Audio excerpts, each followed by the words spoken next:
Ready. Good evening, everyone. Today is Wednesday, May 24th, 2023. At 6 p.m. This is the meeting of the Gloucester School Committee at Gloucester High School Library, 32 Leadville Johnson Road. As the recent amendments to the open meeting law allows, the school committee will continue to hold meetings remotely. Adequate alternative access to the meeting is provided through the Zoom link below. Public may not physically attend this meeting, but every effort will be made to allow the public to view and listen to the meeting in real time and participate when necessary. I will state the mission of Gloucester Public Schools is for all students to be successful, engaged, lifelong learners. For our first order of business, are going into executive session. We expect it'll take approximately half an hour. And we are going in, I move that we go into executive session pursuant to executive session purpose 3 of Mass General Law 39, section 23B, to discuss collective bargaining with the Gloucester Association of Education Support Paraprofessionals, the Teamsters Food Service Workers, and the Teamsters Transportation Workers in the Gloucester Teachers Association. Roll call vote, please, Maria. Ms. Watson, Yes. Chairperson Clancy, Yes. Mr. Melvin, Yes. Mr. Minio, Yes. and Ms. Prince. Yes. So we will return to open session to continue our meeting, approximately 6:30 or so.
Welcome back.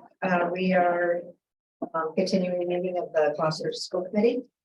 It's Wednesday, May 24th, 2023. The next item of business is the Recording in progress.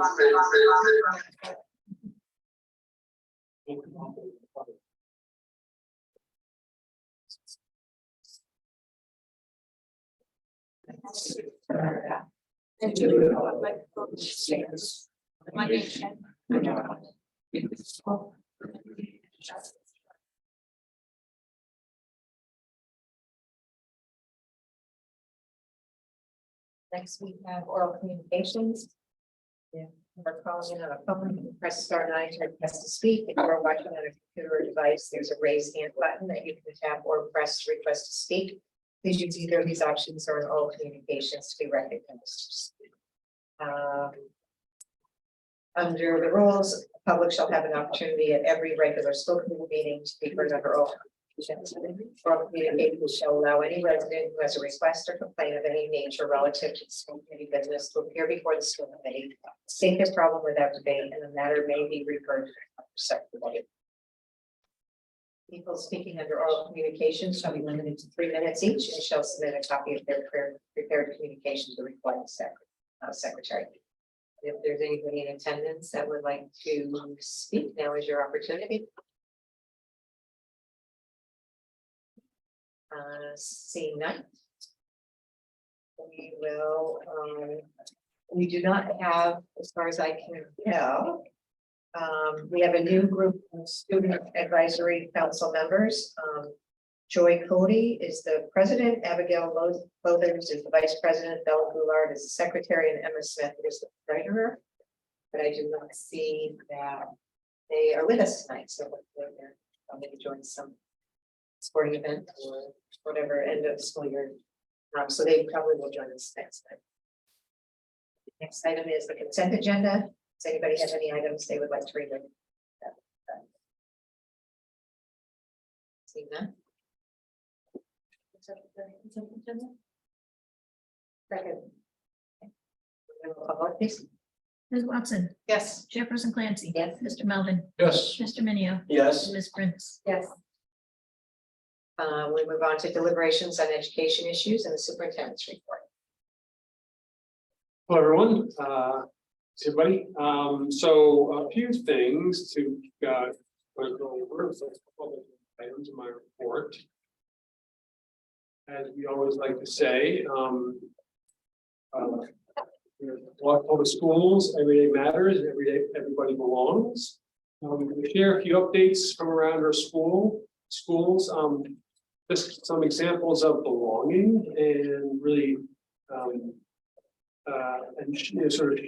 and also some examples I'll show tonight.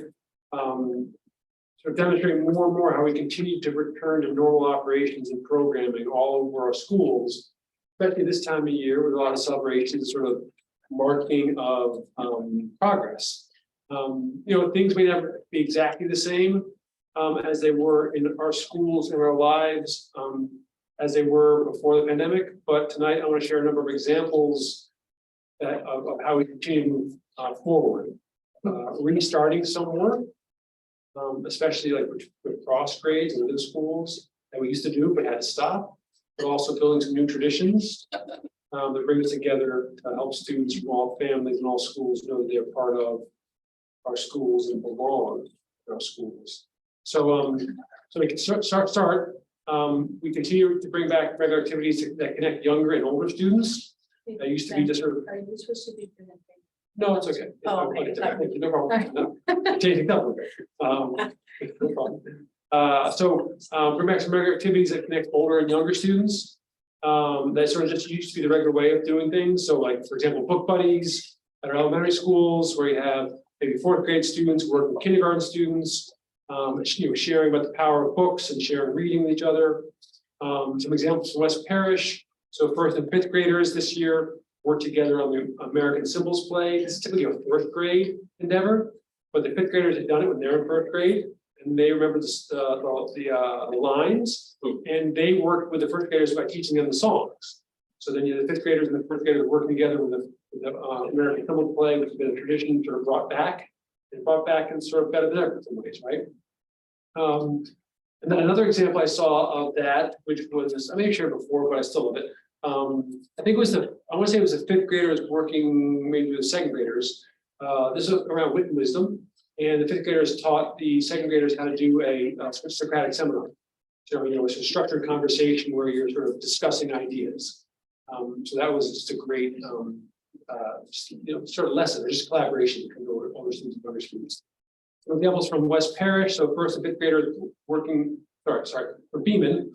They're doing a school-wide demonstration tomorrow night, and that's on heritage. So students are showing what they've learned about their own heritages and others' heritage.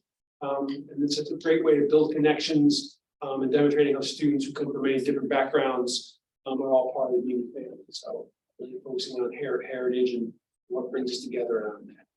I want to show a few other examples, just and some picture of things. Let's scroll through this a bit here.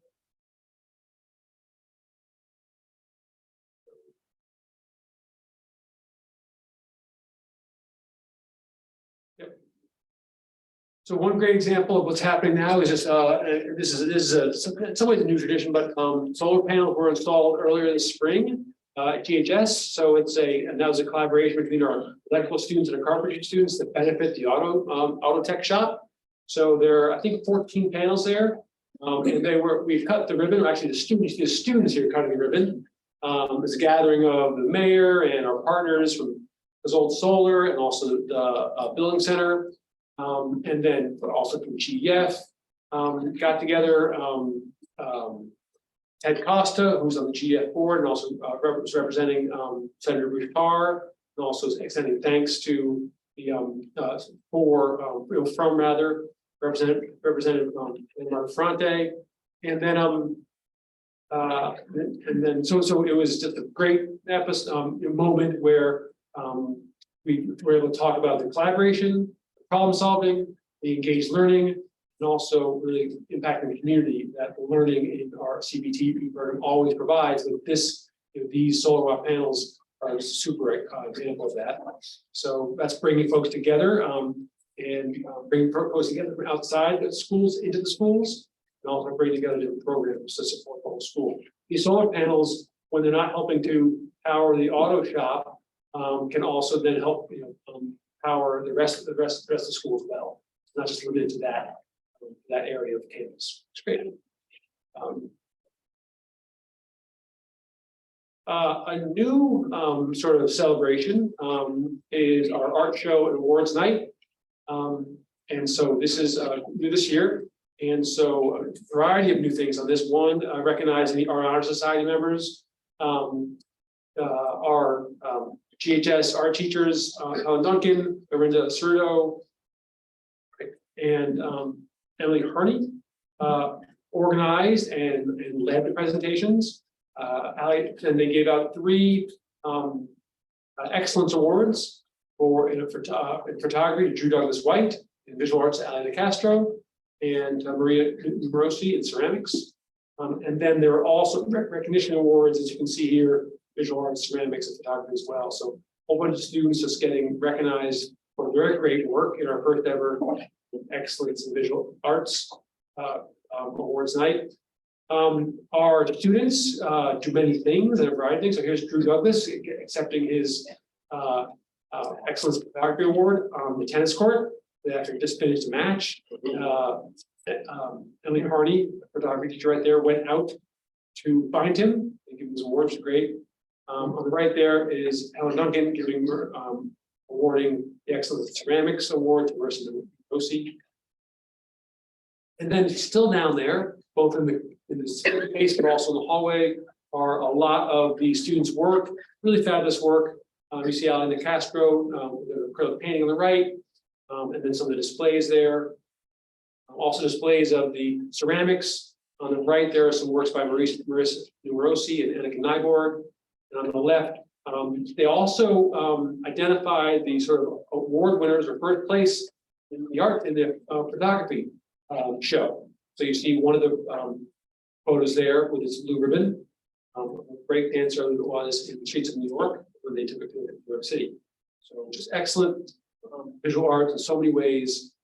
Also highlighted, we'll talk about it a little bit later on the Arts Festival. Also another first in terms of recognizing folks and really, these award and recognition ceremonies are also about making sure folks know that for their work, for a wide variety and wide range of work, we honor, recognize, and celebrate our students' work. So this was the first ever career, technical, and vocational education showcase. And the number of folks were acknowledged for across all 4 areas: advanced manufacturing, automotive, carpentry, and electrical, for their excellent work. So both identify most outstanding shop student in each of those areas and also most improved shop student. So you can see Sam Rodriguez received both of them in advanced manufacturing, outstanding and most improved. Jacob Lowe received outstanding shop student in automotive. Samuel Ashwell received it in most improved in automotive. In carpentry, Jordan Velasquez Lorenzo received the outstanding shop student recognition. And Kevin Silva was recognized as most improved in carpentry. Derek Elms was acknowledged as the most outstanding shop student in electrical. And Francesco Crivello was identified as most improved in electrical. So a great night for those. A number of folks also shared their professional portfolios, which they're using placed either positions or additional schooling, education programs. Here's Justin Lark. Here are the folks who shared their portfolios in the showcase. So Sam Rodriguez did it for advanced manufacturing, Victoria Mickles for automotive, Justin Lark, he's pictured here, and Kara Whitney, electrical. Just really nice job of putting together their first ever electronic portfolios for the CBT programs, and then presenting publicly as well. So great job from Brenda and her team and the instructors. Sam Rodriguez, advanced manufacturing, Kara Whitney for her professional portfolio. Also another just excellent work by the high school. They were filmed by 1623 Studios for the paths that a number of students are onto for next year. So they interview 6 or 7 graduating seniors. And the purpose of it was to show the community, GHS and beyond, the wide variety of paths that our students proceed onto after being successful here at GHS. So Donica Belante going to North Shore Community College to study cosmetology. Larissa Barbieri, she moved from Brazil to GHS during high school, and during high school learned English as a second language, and she's on to Salve Regina University. So a really incredible accomplishment for her. Peter Giordano is accepted to Oxford Brookes University in England to study motorsport engineering. Really sounds pretty cool. Emily Gossam is headed at UMass Amherst to major in biology and potentially minor in theater. Great, because we saw her raise the roof at Anastasia this spring. Alan Castro, who was awarded for visual arts in the Art Award, is heading to Mass College of Art and Design. And Tyler Weed, who's been just involved in so many different things, the jazz band and singing and performing in theater arts, and also engineering, robotics, is heading off to Cornell University. So again, those are just 7 members of our graduating class representing them, representing the many paths that our kids are taking. So just really nice. That's available to view on 1620 Studios, through our Facebook site. Anyway, just great stuff. Recognizing some, just the paths our students go on to. Another important area for seniors, their last school day, I think, is tomorrow, I believe, which really kicks off a season of celebration. But as we've done in the past, supported by our school resource officers, and especially Officer Michael Scola, and also some help from the Essex County District Attorney. We put on the Senior Awareness Day, and this was really to impress upon the seniors about taking care of themselves and each other, and making sure that they're not drinking and driving, or distracted driving, or driving under the influence. And so a series of sort of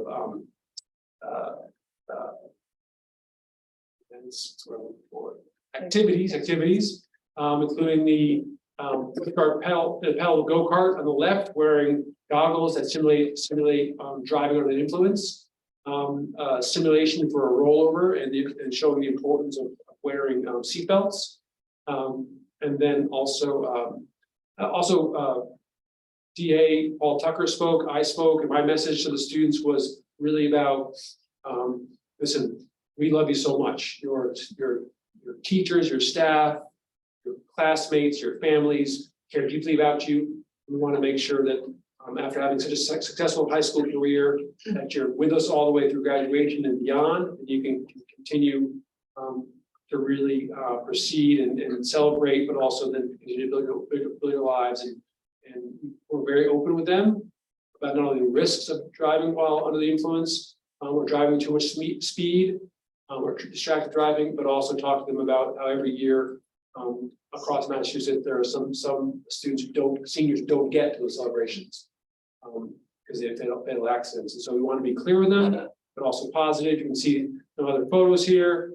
There are the goggles on the left trying to simulate walking a straight line when under influence. There is the mimic rollover accident.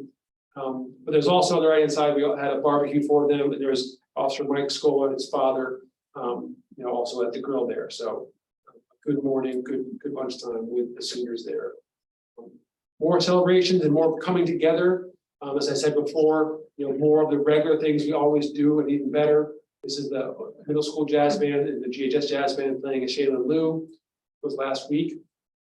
And then tonight, the GHS chorus at Shaylin Lou as well. So again, starting again to get back to normal operations of so many celebrations. Another one was Veterans School hasn't done this for a couple of years, but they had their fifth graders perform actually last night and tonight Shrek Jr.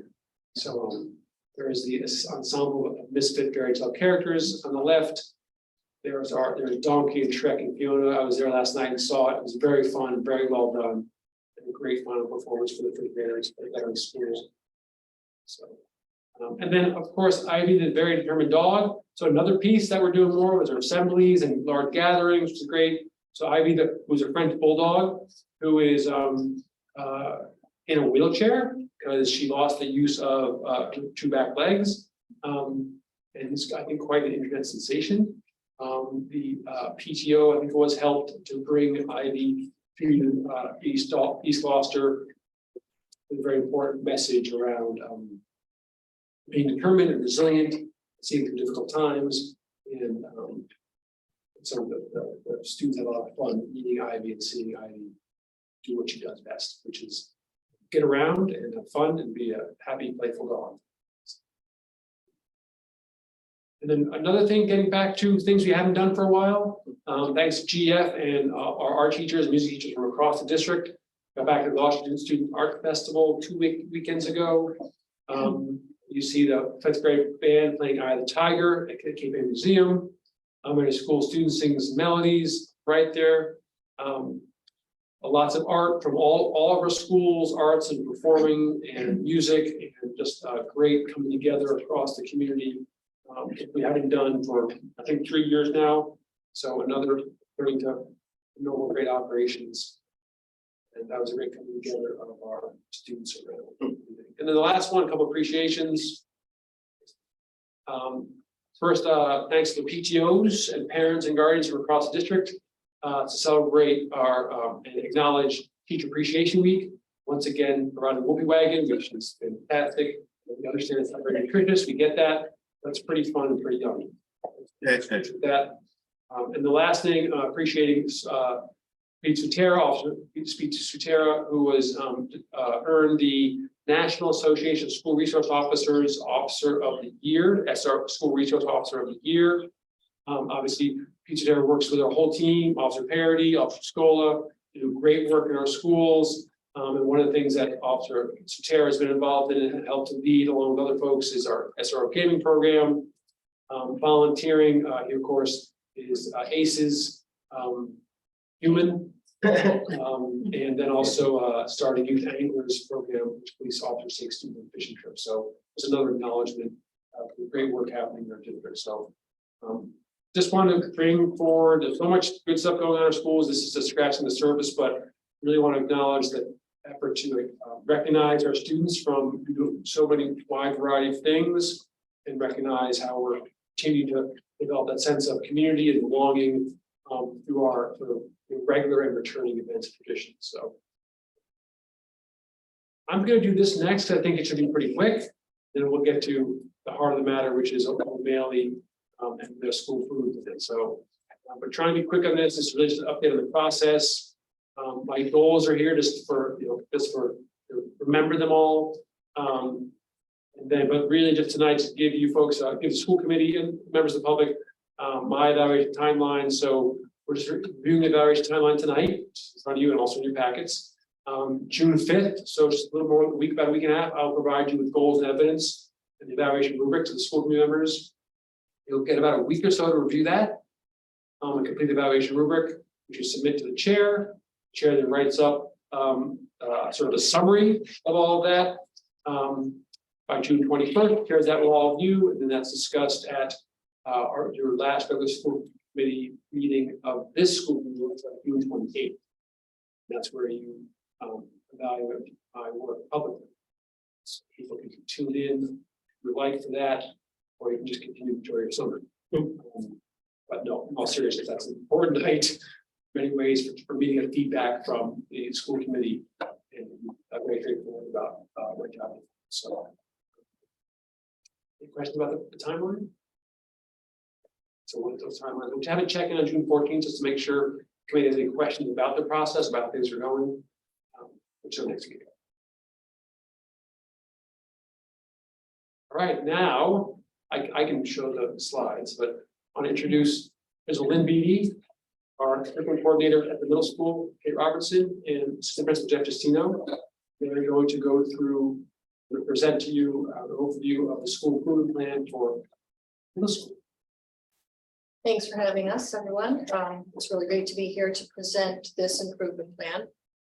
It's a culmination of a number of years of work, and I'll be passing it along to our incoming principal. So it's especially important that we've got everything on track and that he and I can work together in the transition on building his understanding of where we've been heading. So we started the plan this year thinking about our former plans alignment with district priorities for ongoing improvement. So we go to the next slide. Which one of you? There you go. So just to bring forward the 4 priorities that the district is following, our goals, you'll see in your packet, all of the key actions, identify which of the priorities are involved with each of the actions that we decided on. We stayed with the 3 focus areas that we have been working on for a few years and changed up a little bit of how we're approaching them. So for example, the student engagement goal and focus area is now focused more on the deepening belonging, making sure that we're involving student voice. We've had some of that in the past, but our main focus is going to be building on ways that we can bring student voice into everything that we're doing and connecting the kids. Still focused on our sales values and the engagement strategies we've used in the past, the local survey as our data, but implementing different ways to approach that. Student learning, we're taking next steps. So the goal itself is the same statement that we've had for the last couple of years. And it's focused on taking those next steps with English, math, and the rest of our tier 1 program. And goal 3, professional collaboration, the focus this year or next year will be really on looking at our structures in a broad way. And I'll talk about some connections that we're making between different aspects of our program, how our staff works together to really unify our approaches and contribute to the student learning and student engagement. So goal 1, student engagement, is to expand opportunities to connect with and seek input from students to better engage them with their learning experience as measured by local and state student climate data, which is will be administered in the fall, winter, and spring. This is the Views of Climate and Learning local survey. For years, it's been the culminating part of the 8th grade MCAS. It's the last thing they do when they're done. And then sometime in October or so, we get that data back and try to figure out how we could have impacted differently the 8th graders who are now gone. So this year, mid-year, we gave the vocal, I sort of made our own, it's an O'Malley vocal, same questions as last year, but we're using that same survey now, so we can not only respond to it more quickly, but we also have data from the 6th graders and 7th graders and the 8th graders. So our final one for the year will be Friday, and you'll hear about the results overall in our learning report later in June. We'll start the year as we always hope to do, reinforcing sales, going through and making sure all of our kids really understand the core values of service, acceptance, integrity, leadership, and success, and the integration with the student code of conduct. And during that part of the year, a couple of things that we'll do is build a focus in homeroom, and then make sure that we're reviewing and emphasizing sales throughout the year in lessons and other events. The second action is regarding building better connections between students and staff with community meetings. We started a real emphasis on those this year. Dennis Hurley, the 6th grade AP, did a lot of work with 6th grade, getting that in and doing team-building. At this point, the 6th grade kids are leading those meetings. 7th and 8th grade have also used the structure, not as regularly or as consistency. The lovely thing about our new plan for the APs is that they're going to rotate. So Dennis and the kids are going to be moving to 7th grade and introducing the staff at 7th grade to what the kids are already used to, which is directing those community meetings. So we expect those to really flourish and become deeper and have the kids take more ownership and control of them. One of the things we did, I think I talked about it when we did our mid-year learning report, is we did land on working as a collaborative unit with staff, instructional leader team, et cetera, come up with an instructional focus statement. And the reason that this is in student engagement and not in learning, although there's part of it there, is because it's really important that the focus of this is really to bring about in our students the things that will engage them in their learning. So this is where the connectedness comes into academics as well as through sales and the culture in the community. So our statement, through collaborative data-informed instruction and a universally designed approach to learning, which is UDL, we will develop creative, critical thinkers and problem solvers with strong literacy skills in all subjects.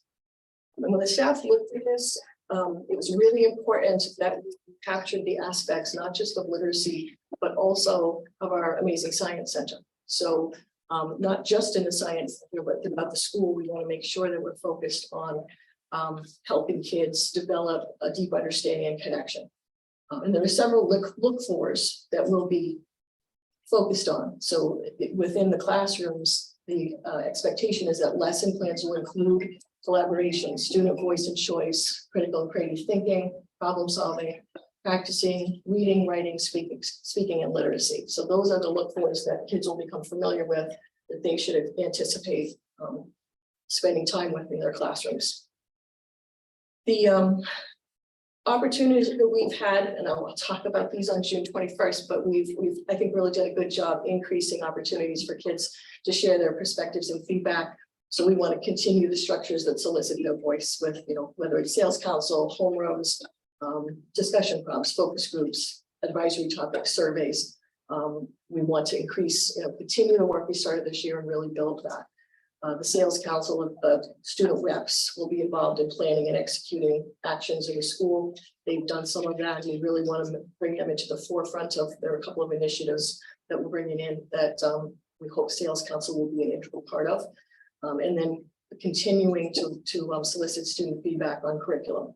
They were able to give their feedback into the curriculum, the ELA pilot that we did this year. Two initiatives that we're bringing in next year that we hope will, like I said, really help with integrating student voice and choice are the American, Anti-Defamation League's World of Difference and the No Place for Hate programs. So those two initiatives together, involving the Kids in Sales Council, we'll be partnering with the high school because they did a training with World of Difference this year and facilitated, I think, about 30 kids, or I think it's about 30 kids. They trained, and it's a peer mentorship where the kids are trained on how to identify bias and facilitate conversations. So we want to be giving the high school kids an opportunity to facilitate those conversations with middle school kids and also train some of our middle school 7th and 8th graders to be facilitators themselves. Partnering with that is something that is sort of in alignment with sales, but more specific to hurtful language, hateful language, and making sure kids understand the impact of hateful actions. So also, the No Place for Hate program, the school will make a commitment, a pledge to be a No Place for Hate. And then they will help us facilitate 3 initiatives over the course of the year that we want the students to be deeply involved in. So again, that's where the sales council comes in, our advisory groups may come in as well to work on that. And then finally, I'm going to turn this over to Assistant Principal Jeff Destino, because he's been doing a lot of work on this to talk about restorative practices. Sure. So thank you for having us here tonight. I think I have presented briefly on this before, but we've made some additional progress, and we'll talk specifically about the updates we're doing and we'll do for the upcoming school year. You know, in an administrative role that is half discipline and half evaluation, we find that 90% of it is discipline and some percent of it is evaluation. And through that process, we've realized that, you know, the punitive side of discipline, this doesn't work. For a very small percentage of kids, it works fine. You know, family or guardians come in, whatever the case may be, and you know, no problem, I got you. You know, we'll support whatever you do at home. And they come back and there's some change. We've realized long before my tenure that really doesn't work, but I think we've been slow to change our practices as an education system in general, not Gloucester specifically. That being said, you know, the term restorative practice, restorative justice, restorative, you know, policies, whatever it is that you think it is, call it, whatever the case may be, there is definitely a place for that in schools. And we, as an O'Malley team, and I think similarly at the high school level, I can't speak as confidently at the elementaries, but I'm sure it's happening there too.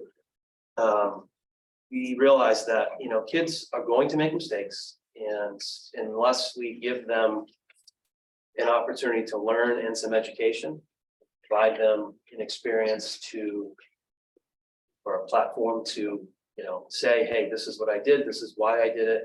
It might have been because I'm not thinking, or it might have been because I was angry, or it might have been because I was wronged. They're likely to do it again. And in my role, we're going to be in the exact same position in 2 weeks. And the same family is going to come in, and we're going to now extend the suspension longer because now it's the second time. So we've realized, you know, that just simply doesn't work. And through your support, through Ben's support, Amy's support, you know, we have brought in and gone to some trainings about restorative practices. We are in the midst, you know, in the beginning stages of really understanding what that looks like, you know. So it you know, at the simplest level, it's we bring the person that caused the harm and the people that were harmed together. We talk, we come up with solutions, all that sort of stuff. But we're really trying hard to get all teachers, all staff, all faculty involved, and make it, you know, we always talk about culture and community, make it part of the community, much less punitive and much more collaborative, right? And the process is long, it's hard, it's different, you know, and often anytime there's significant change, which this is, there's going to be some growing pains. But I think with the support that we have and the initial, you know, data and feedback we've got from families that have been receptive to this kind of change in discipline practices, it's been somewhat uplifting. We've realized that maybe we're making a change in the moment, maybe we're making a bigger change in the long term. We just don't see it immediately. I don't think we've been doing it long enough to truly understand it yet. That being said, we are planning, we're in the planning stages of some professional development this summer with admin, guidance counselors, and teachers. It may be a pilot group of people, it may be, you know, people in each grade level or discipline.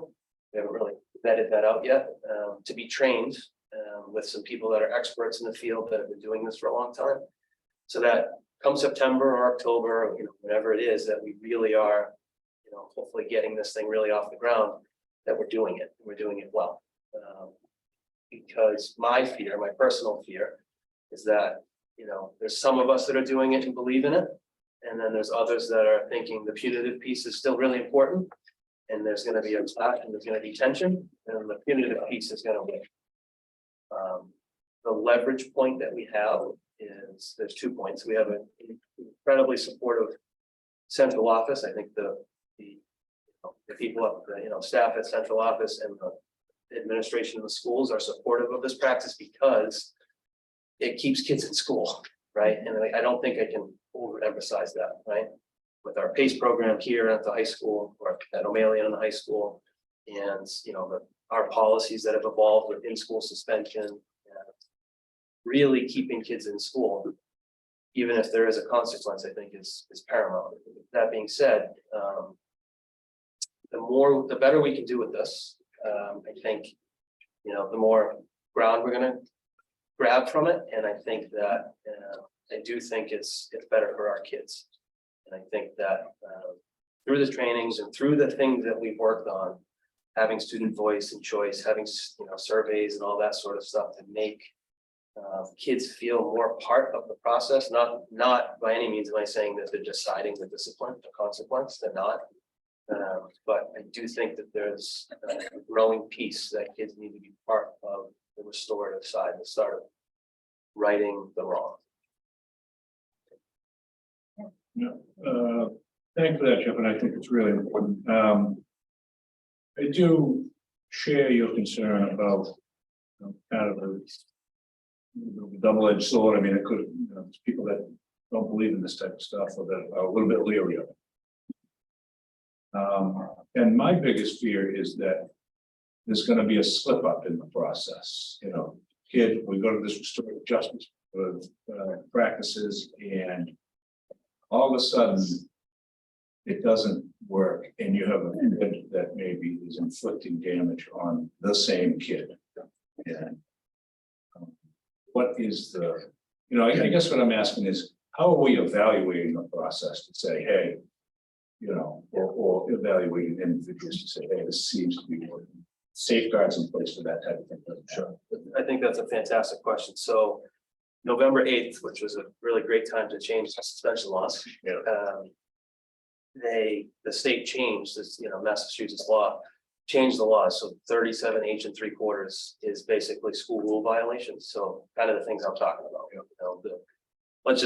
Let me be more clear. The bigger infractions, the crimes, the true crimes that happen in school, but that's not what I'm talking about. I'm talking about the handbook violations. Okay. Right. So, the day-to-day business of what happens in schools, those type of things. Myself and other administrators, I think, are feeling the restorative piece is more and more important. So within that law, we're not allowed to suspend for first infraction anymore, which I think is a good thing. And I think the timing of it was difficult. We're a little bit unprepared, a little taken back initially, like, oh wow, what? But the more you kind of digest and look through the laws and what the policies are, there's more and more guidance coming out, and one of those is the restorative practice piece. And I think there's just a huge piece, and there's a wonderful opportunity in the schools to be able to do that. How do we combat the kids that go through the process and then do the same infraction again? In that law, it is, we have to try 2 remedies, one of which may be restorative, one of which may be something else. If it's the same or similar infraction happens, we go a different route. We go to the suspension route. And let me be clear, there's always going to be a place for suspension. I believe that. I'm not this guy that's like, no punishment ever. There's a place for that, and there always will be. But this is more the day-to-day, 12-year-old kid in our setting that made a mistake because they're 12, and they weren't thinking because they're 12. And it really, when I talk to parents about this, this is a learning opportunity. And I try to say it to both parties, to both the victim and the one that caused the harm. And in most instances, we're starting to see that families are like, okay, like, all right, I'm around this, like, I like this, like, school does this and we'll do this at home. Whereas it used to be, we'd be the heavy hand and the parents sometimes wouldn't do anything. So we're starting to see a little shift in balance, we think. So the simple answer is it's progressive, and, if those remedies that I described earlier don't work, then we try something else. Appreciate that. The other thing to remember about that is that there are many kids for whom suspension has no impact.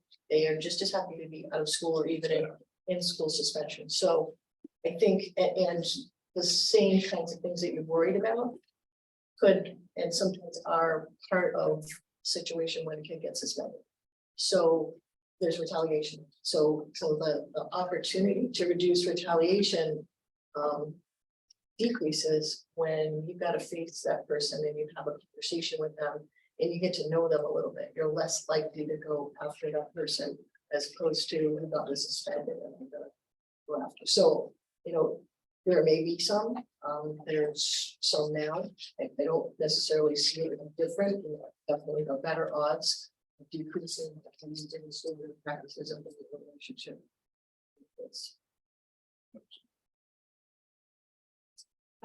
On the same topic, so having worked in the trial court for 30 years, I can tell you that if you're looking for success in this type of practice, look to the trial court because they are now have implemented these restorative justice pieces too, and they're finding a lot of success. But to your point, you are mentioned that getting the district on board with punitive versus restorative justice, I can tell you, you're probably going to need both, right? One's not going to go away with the other. Because you're gonna be faced with challenges like the victim isn't gonna wanna face the perpetrator or the aggressor. So that's gonna end that topic, right? That opportunity right there, right? So there's a lot of work there. What they're learning too is it works exceptional when you have a good facilitator in the room, and each person's gonna react to a different type of facilitator, right? It only works if there's. Only, right. It really comes down to the facilitator and not really the conversation, because you want that conversation to happen. And if you put them in the room without that good facilitator, it's not gonna get to the outcome we want, right? It is gonna work sometimes and it's not gonna work. Sometimes you're gonna find that there's huge success and they're gonna walk away maybe holding hands, but then you're gonna find that it could aggravate the situation. So I think this is exceptional, bringing this type of practice to the school district. I would just want to encourage that you're still gonna have both, because it's not gonna work for everybody, but it's really, really gonna help a lot as well. But the facilitator piece is huge. And sometimes it's bringing in a person that they don't know. Sometimes it's bringing in a person that they do know. Sometimes it's someone that's more comfortable for the victim. Sometimes it's more comfortable for the perpetrator. So, and that's the training that you're going to get. But I just want to say, I think this is really, really monumental that we're going to take on this type of reaction to the different violations that we have in the school that could lead to crimes where they are doing restorative justice in the juvenile system, as opposed to doing it here. For what it's worth, and this was years in the making, I presented pre-COVID about our vaping diversion program, and this is really where it came out of. Or my mindset of like this punitive 5-day out of school suspension with no education. That's like crazy. It's crazy. They're going home to vape. I may have taken the vape they brought to school, but they have another one at home. Parents are like, what is a vape? Like, I thought that was their memory drive. It was all novel to us.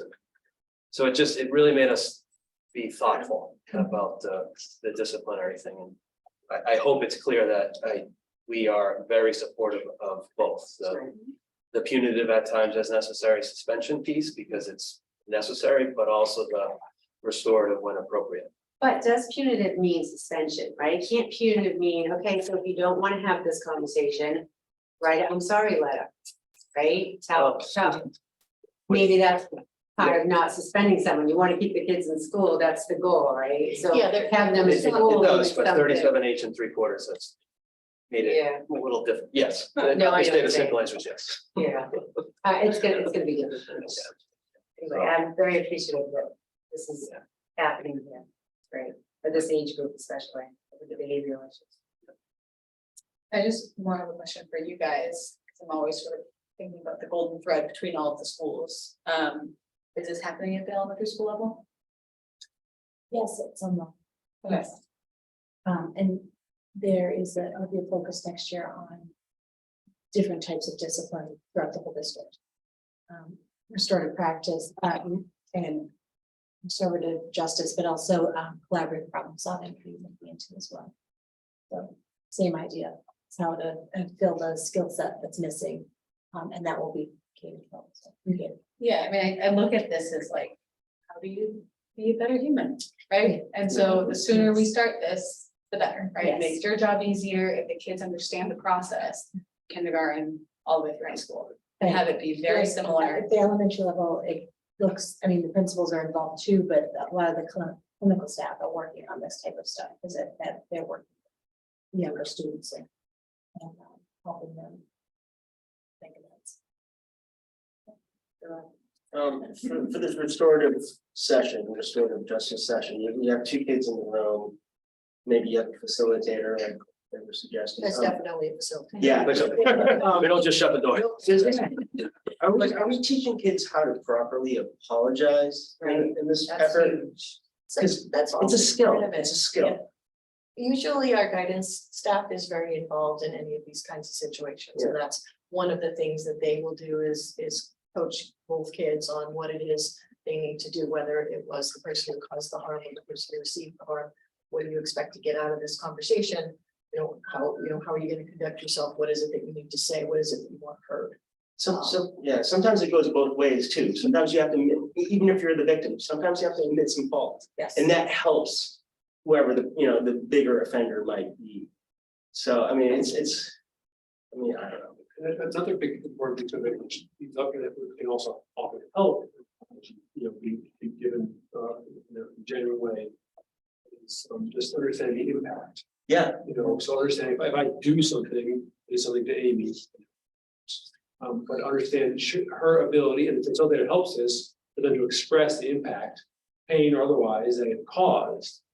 Often, in situations, an adult or even a younger person, like, that's a surprise to them. They didn't consider that. They consider also the depth of that. And so that part of the process can really help lead to, like you said, a genuine apology. But that's all, again, has to be well facilitated, well brought out, very intentional, very purposeful, but that's, the understanding the impact is probably one of the person who's harmed is probably one of the game changers and stuff. it's, I think would be cathartic for the major offender to actually get that off their chest. A lot of things, the victim also needs to understand that it's not necessarily about them. It's like, everyone has a problem. You gotta look at it like, say, a bully. It's like, you don't understand, maybe they've got some issues that they're dealing with and they're acting out. And you just happen to be the target for that. And there's gotta be some back and forth acknowledgement on both sides. So I think this point can't be underestimated. This work is significantly more difficult than suspending kids, Yeah. right? Well, yeah, you're choosing the harder So, path I mean, in I a lot just, of ways. I want to be like direct, but, make an obvious point that, what we're doing is intentional and better for our kids and our families, right? Not to say that for years suspension may not have worked, like it probably did at some point, but like we're seeing more and more that it's not. It's just the culture of society is changing, right? Might be what they want. Yeah, right. But part of it is, there's a lot of reasons why it doesn't work anymore, right? Yeah. One that, nobody's home anymore, that both parents are working or, whatever. So that's a whole different thing, but, so we are very intentional and know that this is difficult work and even more difficult to have a fantastic facilitator, or even more difficult to have fantastic facilitators, right? Because, this is a significant shift for admin, one, and depending on how you look at it, more of a shift for teachers or less, because this isn't just an administration thing, so like, you know, teachers are part of this process, and sometimes if it's done well, we might, as administrators, not even need to know about it, because that restorative piece, that, you know, kind of community collaborative, you know, conversations happen in the classroom, which, right, we talk about building strong relationships, building, you know, those sort of things, like who could ask for anything more than that? Like, there was a harm, teacher, staff, whoever managed it, and then it was like, hey, by the way, everything's good, like, love it, right? Not because it's not coming to us, but because they are, the faculty are continuing to build really strong relationships. And the second piece is like, there's a shift of like, we as the administrators are constantly sharing data about discipline, you know, that kind of changes a little bit, because if the restorative piece is really happening and functioning at a high level, there really is no need to share information, because the information is being delegated and shared amongst the players that are involved all the time. Right? Parents, guardians, staff, kids, you know, whatever the case, however, whatever that case may be. So. The other piece that maybe you guys have thought of, maybe not, but just food for thought, that this is a skill best learned when modeled by adults. And so my hope is that, you know, adults are involved in disagreements and miscommunications just as much as students are. And so my hope would be that the expectation staff is also involved in restorative practices, that if there's a miscommunication between a staff and a student, the staff are just as apt to be involved in having that conversation. And I think that's probably more powerful than anything else, because the student sees the staff member apologize to another student for miscommunication. That there is, you know, that power dynamic is really important to show and model. Yeah, the process we have in place that we're planning is the APs to share with the staff what they're already doing, so that the staff knows, you know, what has been started already with the admin guidance, and then to develop a protocol that involves the teachers as well. And so those kinds of situations would be included in that, and then move forward from there. Notice forward, Do you learn? Yes. or notice forward, next topic. So the second goal, which Kate's gonna lead us through, is related to student learning, and this is the further development of our Tier 1 instruction. In order to improve student learning in alignment with our instructional focus, we will conduct curriculum reviews, evaluate Tier 1 and targeted instruction, and implement high-quality instructional resources and practices in ELA and math by June of 2024. Yeah, thank you. It's good to be here tonight. Thank you for having us. The first part of our improving student learning goal, the key action kind of goes back to what Principal Beatty was with our instructional focus earlier. The instructional focus is what is going to drive everything. So now that we have that drafted and we have those look fors, in addition to what she talked about, having the lesson plans, being and student work revolving around these look for practices, we want, you know, to kind of start out the year by having our instructional leadership team develop some sort of presentation for each subject area that teachers can use with their students. Maybe we have students contribute to look at, you know, what does our instructional focus look like in the classroom in this subject area? What does it sound like? What does it feel like when it's implemented in that specific discipline? So along with that, you know, at the end of the year, we would have the lessons and student work reflecting that instructional focus, but it would really be something that's visited every day, just kind of like our sales values would be for the student engagement. And then, you know, really everything that we do, all initiatives, we should always come back to that instructional focus, which kind of brings us into the next action, which has to do with our literacy. You know, we did our English review this year. We decided unanimously on Amplify as our curriculum that we'd be going forward with. But with that now, we want to look at, you know, we have to bring training to all staff members. We want to get anyone who is going to be teaching students with those materials to have the proper training. We have full day set up for August. And then we have a couple of half days planned with Amplify to come in. Along with that, we want to still extend literacy practices across the disciplines across the school. So we've done that this year through our two column notes and top-down webs, and we started with quick writes a little bit. We want to go more into that next year and really look at what are some of the consistent practices from this curriculum. You know, it's all standard aligned, but we want to make sure that, you know, there's a rubric that we're using now that has been adapted, that's a consistency across the subject areas, or if there's some sort of graphic organizer that we now developed, you know, in an English class, that could be the same graphic organizer used for that same type of writing in a different subject area. So we want to make sure that we bring that training to everybody. Along with that, we want to have student work samples and analyze progress of students throughout the year. We're also going to have to revamp our student sequence for ELA now that we have that new curriculum, and that would be something we can post on the website and ensure it's accessible to everybody.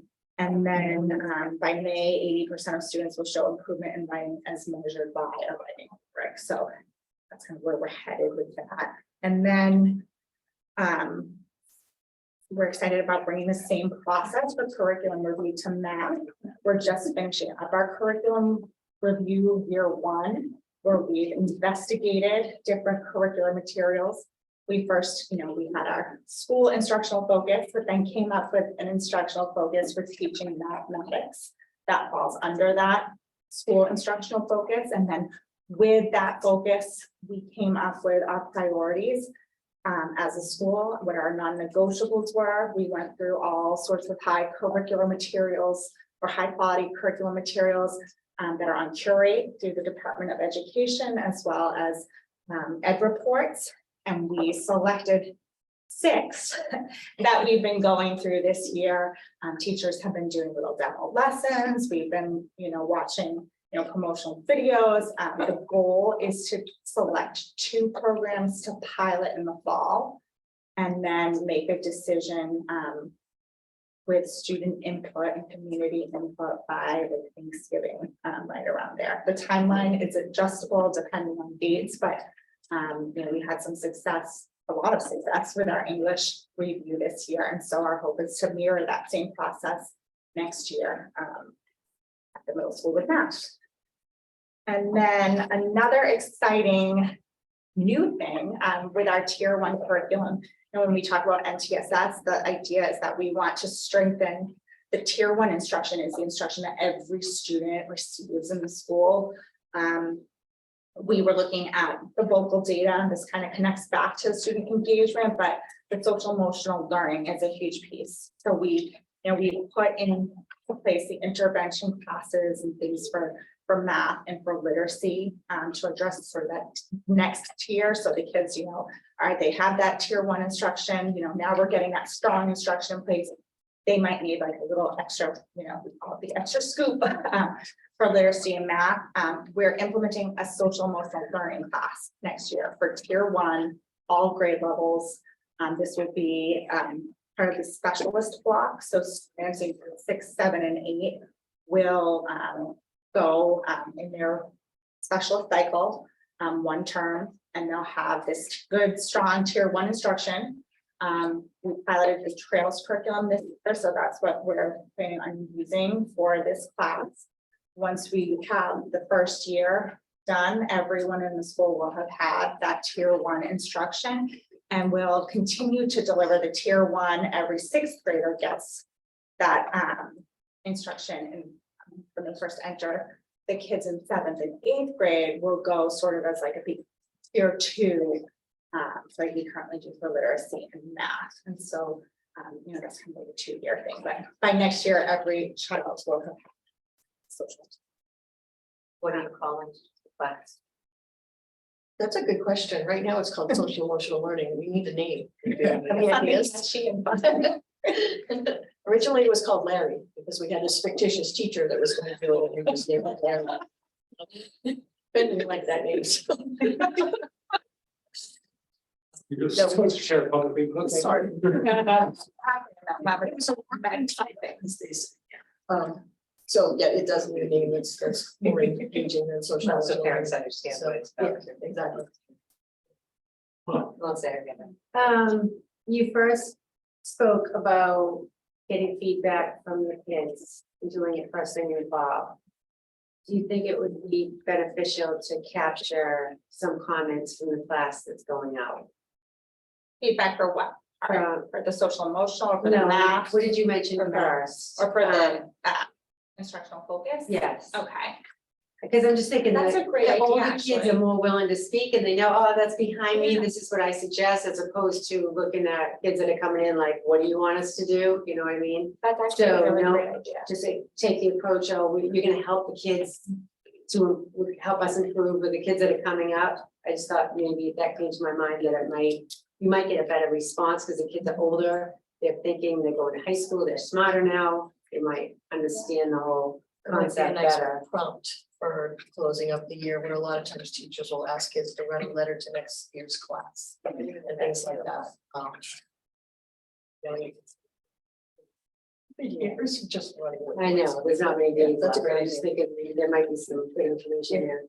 And then on Amplify, we're introducing that this year? This No, we next school started. year? So we did start, we continued after our pilot ended and we selected the program. We went back, we analyzed which standards through our benchmark data maybe weren't covered because we were piloting. Yeah. Different programs, different units, different times. And so we looked at those key standards that we were needing to go back and instruct, and we picked units that would address those standards where there were still gaps. So our benchmark data is coming in this week, and when we come back next month, hopefully we'll have some good news to report. But And what did you say the teachers were gonna do in August with it? so we have a training, so we have like a follow-up when you adopt your program, there's a lot of strengthening and I thought support so. training. So what we initially got was sort of, here's your pilot training, this is, 3 hours to get you up and running tomorrow. Now we're gonna go back in and really look at, how to plan to best meet the needs of the kids. It's a full 6-hour training, the whole Well, day. so my question is, because I'm having memories of GTA negotiations years and years ago, when all these state mandates were coming down and teachers were like, we can't take it anymore, right? Because there was a lot of initiatives coming out at once, and it still continues to be that way today, but it's not complaining as much. But I'm wondering, is August too late? Like, is there enough time for the O'Malley teachers to have this 6-hour training, think about it, talk about it, and then they're doing it 2 weeks later? Like, I'm just wondering about the timing of it. So the benefit of the way we did the pilot this year is it will be new if there's a new teacher. Okay, Right, because they've done the because pilot. they've done the pilot and they're doing some of it now. And the added benefit, honestly, of the August date is we sat down with the implementation team and asked when the best time for them was. Oh. And they had input on the day. Oh, okay. It's not the best day for everybody, Yeah. because you can't do that when you have a group, but they got to pick a day that works for everybody, and then we went with that. So there's no way to do 2 different days, maybe at the end of the year and the beginning of the year gets the chatter going about it? We or- could, and we are doing that with Wit and Time. Wisdom. There's a larger population of teachers to train Yeah. with, is it a smaller group because it's O'Malley and it's only English teachers and some sport teachers. These are the dates they chose, so. And when did you say the data was coming in this month? This week, yeah, they're finishing up the benchmark, the spring benchmark testing as they do a writing, and they do the Start 360, so when we report out on the 21st, we'll have that data. Right here? Yep. Okay. 28, 28. 28, Nesta, Lisa. this is 21st, right? This is 21st. That's okay. This is the weekend before. That's the last month. Last weekend. Right, I don't know how, it doesn't matter. Doesn't matter. Sure, Yes, right. Okay, so with the school committee is gonna get that information Yes, Yes. on the 21st. yeah, we'll do a similar report as the we did mid-year. Okay, excellent. Yeah. Yeah, and to jump into like, and as far as training, like every person and that has special educators, classroom teachers, our DSPs, Yeah. they've had an initial training in Okay. Amplify. So it's not the first time. Right, I mean, besides and the pilot. there's this This is- online doc too, so as we're using it, if people come up with a question, they can pop it into this online doc and the company rep will get back to us with some sort of, answer or short video, so. They've been fully supported, so and we've had meetings too, every. I just get worried about that, beginning of the new school year, we're expecting to put classrooms together, and hey, by the way, this is what you're gonna do. Yeah, we have a good plan. So I think though the units probably won't be in the same order next year as they've done them in the spring. Using the product from February through June allows them to really get their feet into it, so having the training leader, they have this background and this foundation. And they know better what questions they need answered and what kinds of resources they're looking for, because they have a balance. And if they pick the date, I'm getting. Yeah, and actually, I forget which grade it was, but one of the grades chose a unit to do in the spring because they had met those standards from the pilot. And it happens to be the first unit. So they're kind of really excited to take that, what they've learned now, and they've already taught the first unit now. So when they, in the fall, they're gonna be ready to go. And, they're interested in seeing how, because a first unit has a lot of introductory, get to know you stuff, which is awkward to do in May, right? But they're doing it because the standards within that unit, so they're seeing that it's gonna be even better. They do it.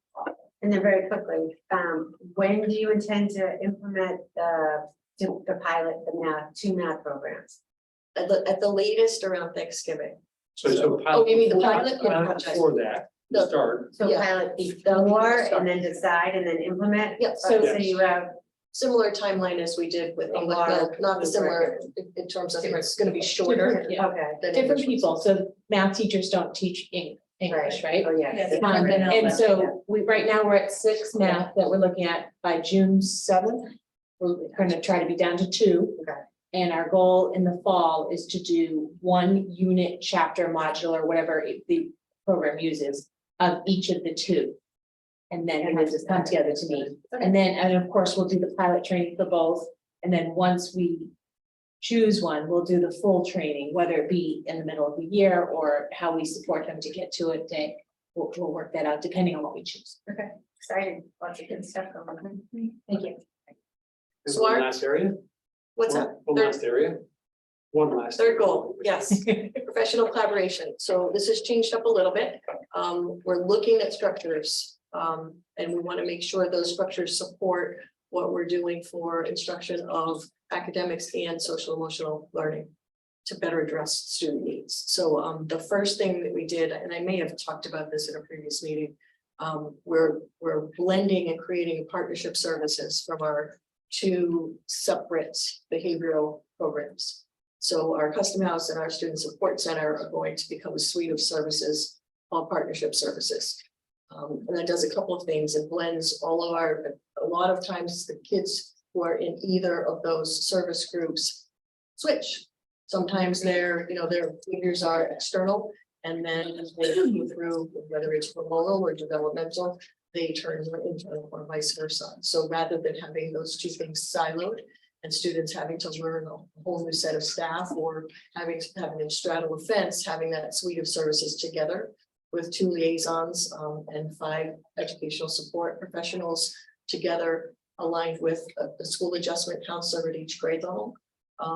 That they will know everyone they need to know. So if they need to work in a group with kids who are more internal, anxious, fragile, one day they can do that, and the next day they are exuberant and outgoing, they may work with a different group of kids, or the teachers could choose to bring the whole group together.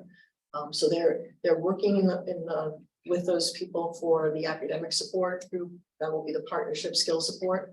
That skill support, grade level academic support is primarily academics. In the partnership services, the support will be some academics, but also the coaching with their social emotional needs. So there will be social groups if needed, and they'll be getting the skill support in small groups for the social emotional skills that they're lacking in, that are keeping them from being successful both socially and academically. So we're very excited about that move. I think that's really going to help us, and it streamlines for the school adjustment counselors who previously have been tied to a program and so have had caseloads in all 3 grade levels. Now they're going to be in a single grade level, so they'll be working with that guidance counselor, that assistant principal, and they'll stay with those kids all the way. So that should be really beneficial. The second big action that we will be taking on is introducing a revised district accommodation plan. Which we has, what was it, 22 pages before or something like that? It was a very long document with oodles and oodles of accommodations to try if people were struggling with kids. This is, the DCAPs are usually used for tier 1 instruction. They're not special ed plans. And the document that we have is pretty unwieldy and not well used as a result. So one of the committees, the Better Connecting Special Ed and General Ed Committee, revised that and created a very succinct document that will be introduced, and that's a primary resource for things like student success plans that our host teams work on when they get together with kids. The data teams will continue to be refined. One of the things that the district accommodation plan will be used for is when the data teams meet the 3 times a year to take a look at student performance, and special ed teachers are there, and intervention teachers are there, and the subject teachers are there. They're looking at which accommodations might be necessary for kids, in addition to looking at the curriculum standards that need to be addressed differently for them. Revisiting and refining the structures and systems for universal design for learning will include an additional visit from Katie Novak, which is scheduled for March. No, February 6th. February, yeah. And then combined with that, identifying some look-fors for the classroom. One of the things that we need to do better at is giving feedback specific to those kinds of things. So the goal this year is to have Katie Novak come back again. She's been with us a few times and the staff loves her. And do some more work with providing access to learning for all kids, and then doing a more solid job of taking a look at what's going on in classrooms and giving people feedback on the implementation of the strategies that have been presented. So we have a little more consistency with that. And then finally, we have our 2 enrichment classes. Literacy will be on its 3rd year next year, math will be on its 2nd. And we've been working with both of the teachers in those classrooms to refine their instruction and also to share it out. Some teachers have already observed the math intervention teacher to, because her practices are so unique that they're looking to apply them in classroom. So she will share things at the vertical team meetings, for example, so that they can use them in classes as well. That is everything. This is my last school improvement plan. Yeah, it's really weird. So one of the things that as we were building this, in the forefront of my mind is this has to be something that I can pass along and be able to articulate and help like Titus understand. So he and I are going to work really closely over the summer on these kinds of things. But what we tried to do was create a plan that didn't bring too many changes for the staff, so they're pretty solidly entrenched in the actions that we're taking, but then refine them and add some other things that will enhance what we're already doing. So that it's not like the whole staff needs to be trained on a new plan with all new things with a new principal.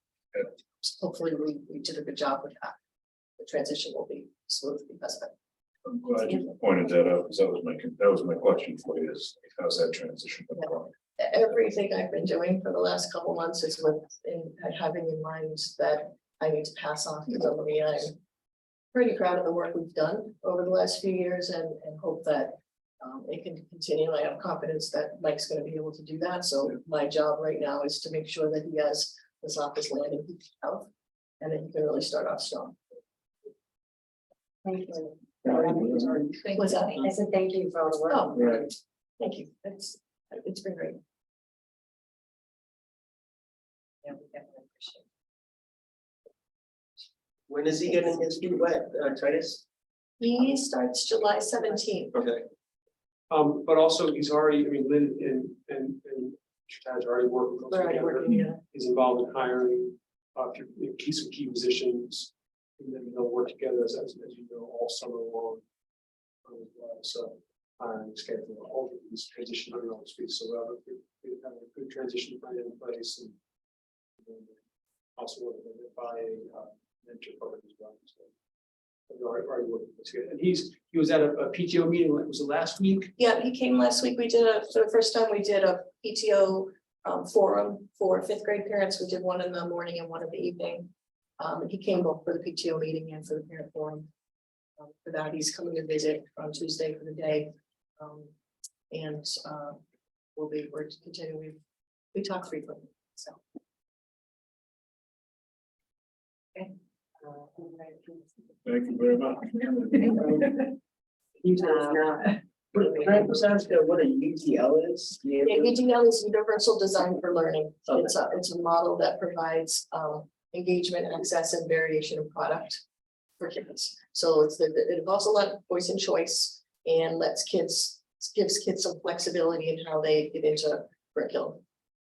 It might be reading different texts, it might be, doing an essay or a slide presentation or a video or product.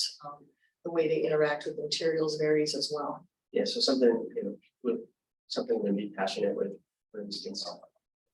Yeah, so the idea, when I think of UDL, the benefit of it primarily is that even if it's your least favorite subject, being able to learn that subject in a way that you like to learn can make that connection.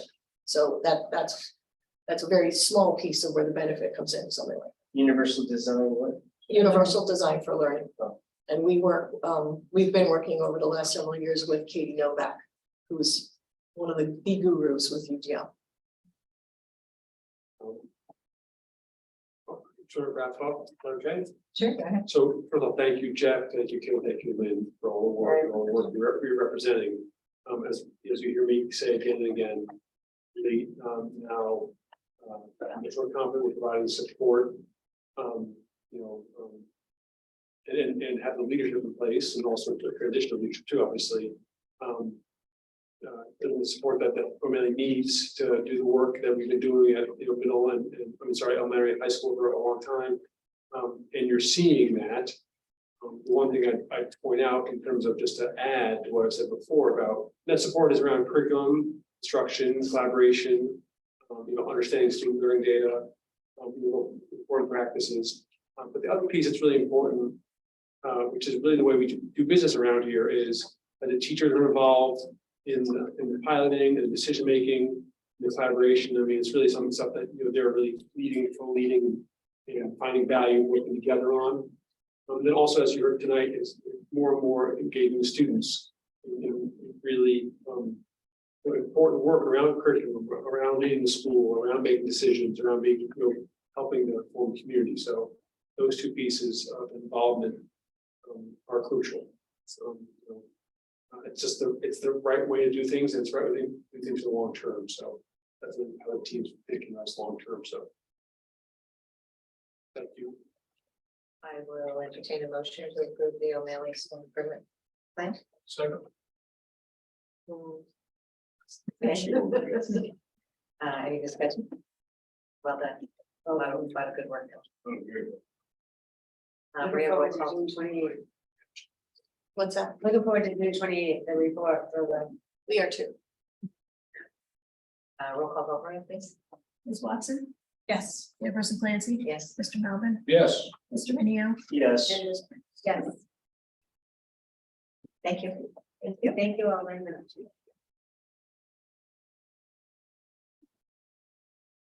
We go last. Jeff, I said the principal. Right. I look forward to when you stay involved with things and you come back anyway. I'll be back anytime. Well, you used to come. So, like having.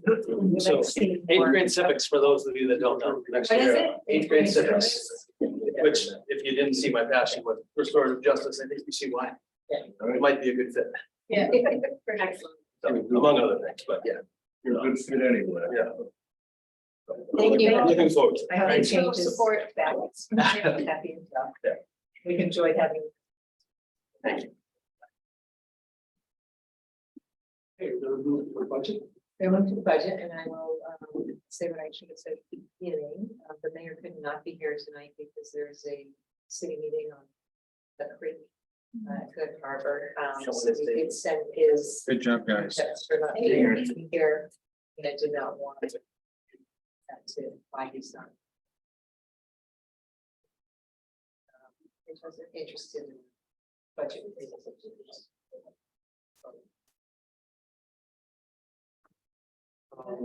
I'll give a, It's a TV show. Oh, no, I see. presentation. Never mind. I'll give more of an abbreviated presentation on the budget tonight. Sure. Hold on, sorry. Okay, so. The purpose, so things have not changed recently, but I'll highlight a few things and explain things I hope in a little clearer ways, particularly on the revenue side. But the goal tonight is to for the committee to approve the recommendation and then also approve it to go to the mayor and the city council as well. So just to for folks who might be new, that we've been in the presentation quite some time, but the guiding principles of the budget development for FY24 have remained the same since late last fall. To align the budget with our 3-year plan for ongoing improvement, building a budget based on current fiscal realities, which are challenging and difficult, which I'll talk more about, and then also building a budget based on our current program realities. 2 of them being the growing number of students with complex needs, learning needs, and also social emotional needs, sorry, and also as we just heard about, investing in mobility. So those are the important pieces of how we build the budget or what we build the budget based on. But then at the same time, some real shifts have been happening, and the cost and the funding landscape has changed. So I want to describe those first. GPS costs are increasing more than typical due to really four primary factors. One, ongoing post-pandemic disruptions, statewide and regional staffing challenges, the need to continue investing in strengthening our schools and the program improvements I'll talk about. And then just the number of high needs students has increased over the past few years as well. So those are things driving our costs. At the same time, the state funding landscape has changed significantly. I want to also just sort of really get clear on that for folks, because it's a challenging part to understand and state simply. But the state recognizes that the increases in these costs, especially the longer term ones around high need students, and is providing Gloucester with the funding to address them. We'll talk about. So that really, I'll go into more detail about the Student Opportunity Act was updated. We updated the Chapter 70 funding formula, which is the funding formula that determines really not only what it expects cities to contribute to funding, cities and towns, but also what the state will provide in funding to cities and towns for education, for public education.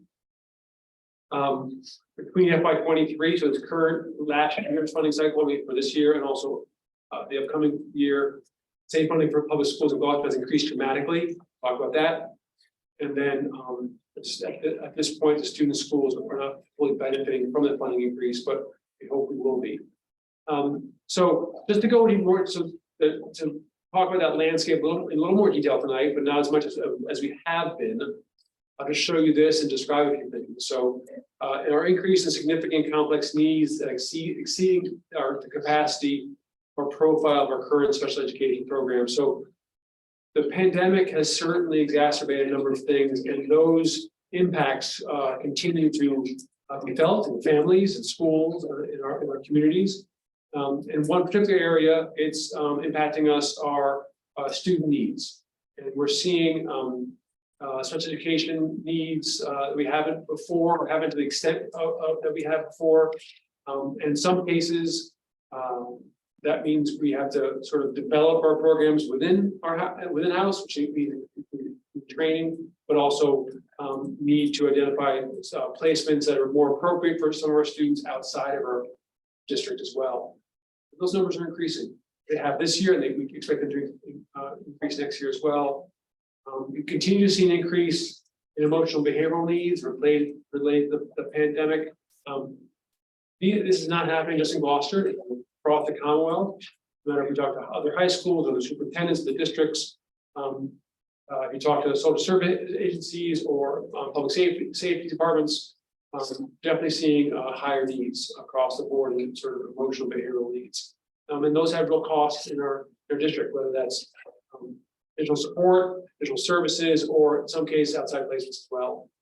Then another impact is the greater economy, and we're seeing inflation continue to hit things such as out-of-district tuition, transportation, food, fuel, and other areas too. So those are things that are driving our costs increases and related to sort of the impact, the ongoing impact of the pandemic and recovering from it. Also, we have some real significant staffing challenges, not only in Gloucester, but this is also across the Commonwealth and regionally and beyond. Difficult staff shortage and a number of difficult positions to attract, hire, retain. So we're seeing special education positions, English learner, language positions, transportation, food service, paraprofessionals are really having some disruptions in those areas in terms of getting and retaining staff. And because of those sort of market impacts, we need to stay competitive with salaries in specific areas. And so we're seeing upward pressure on salaries, particularly in those areas that are hard to find staff, which is a number of ours, especially transportation, food service, and paraprofessionals. And those are areas we're negotiating right now for salaries for next year. And related to some of the increased needs we're seeing is increased training and professional development needed for a variety of staff roles, paraprofessionals, but also teachers, special education, in other areas. And so those are, increasing costs as well. Another important, which is typically where we want to, prioritize most of our spending increases is in getting better, and continuing to strengthen our work and strengthening our support of students and instruction and curriculum. And so we need to also continue that. Specifically, we need to work with the support of O'Malley and their teachers there, with the curriculum and instruction, and their work on student belonging, which you heard about tonight in depth. We're going to continue to strengthen and expand our career voc tech programs, which are really doing well and have good leadership and great instructors. And we are developing, want to continue to develop partnerships and grow that program. Then across the board, continue the curriculum instruction and intervention programs we've been doing. Though, especially a lot of our curriculum work has been supported by ESSER over the last couple of years. We'll continue to be supported next year to some degree, but those are also costs we're incurring on our operating budget as well. So those are areas that are really driving our increases, and because of that, really happening across the board. There's some, higher increase in the past, significantly higher increases in the past. This is a summary organized just in those three areas of post-pandemic disruption, staffing challenges, and strengthening programs. This is organized sort of across all of our areas. So you see, especially education increases, tuition and staffing, a $1.8 million increase over last year. And those anticipated costs, $1 million increase in transportation. We know that our out-of-district transportation, because of higher cost, less competition in that area, has more than doubled this year in terms of daily rates. So it may, for our out-of-district placement, the transportation had gone from say $200 a day to $400 a day. Some of our placements. We typically have a health insurance increase. We do again this year as well. Across all our areas, we anticipate salary increases, adjustments over by about 1.6 million. Typically, it's in the $1 million area, but in terms of higher costs, more competition, contracted annual increases, we're seeing that go up. And then our strengthening programs, we're really trying to prioritize our mailing improvement. We're moving more ESSER positions as I described to you and shown to you. And those positions really are focused on supporting our high needs learners, supporting social emotional learning, mental health support, supporting academic interventions, and want to continue those.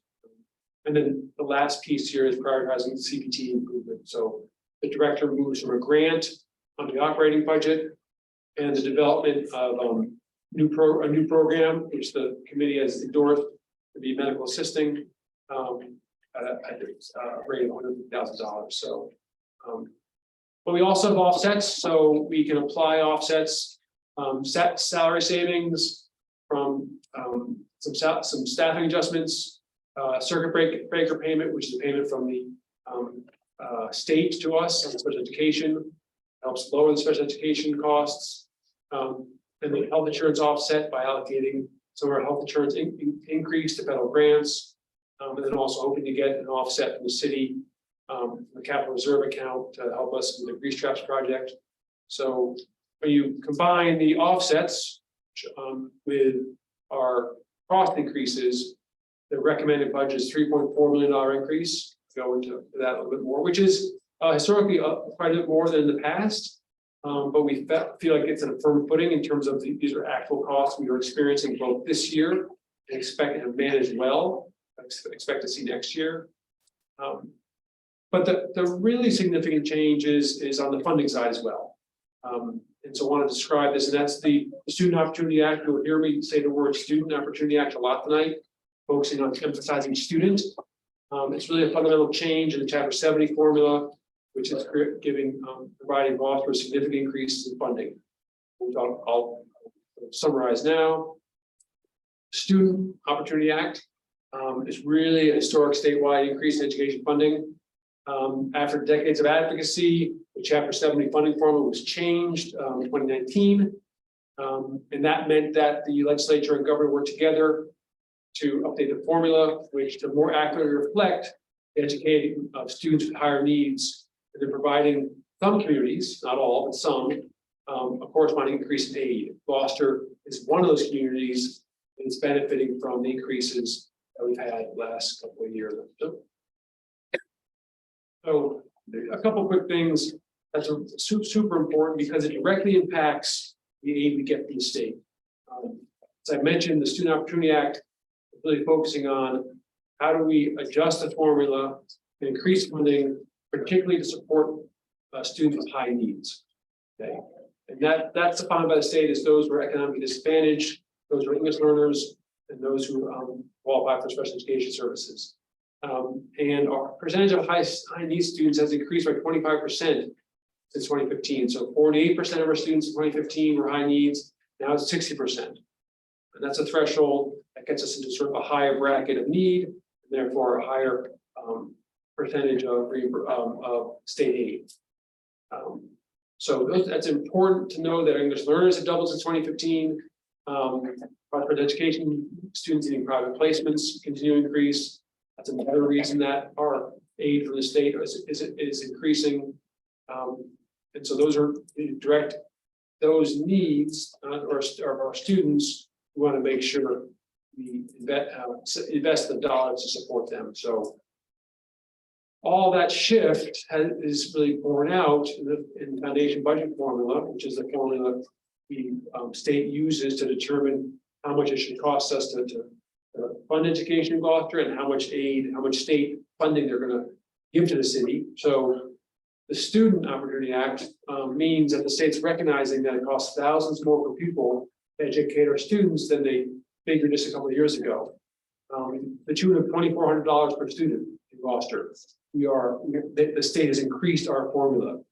And that, again, as I've said before, the state funding formula is finally recognizing the additional cost that it takes, initial support necessary.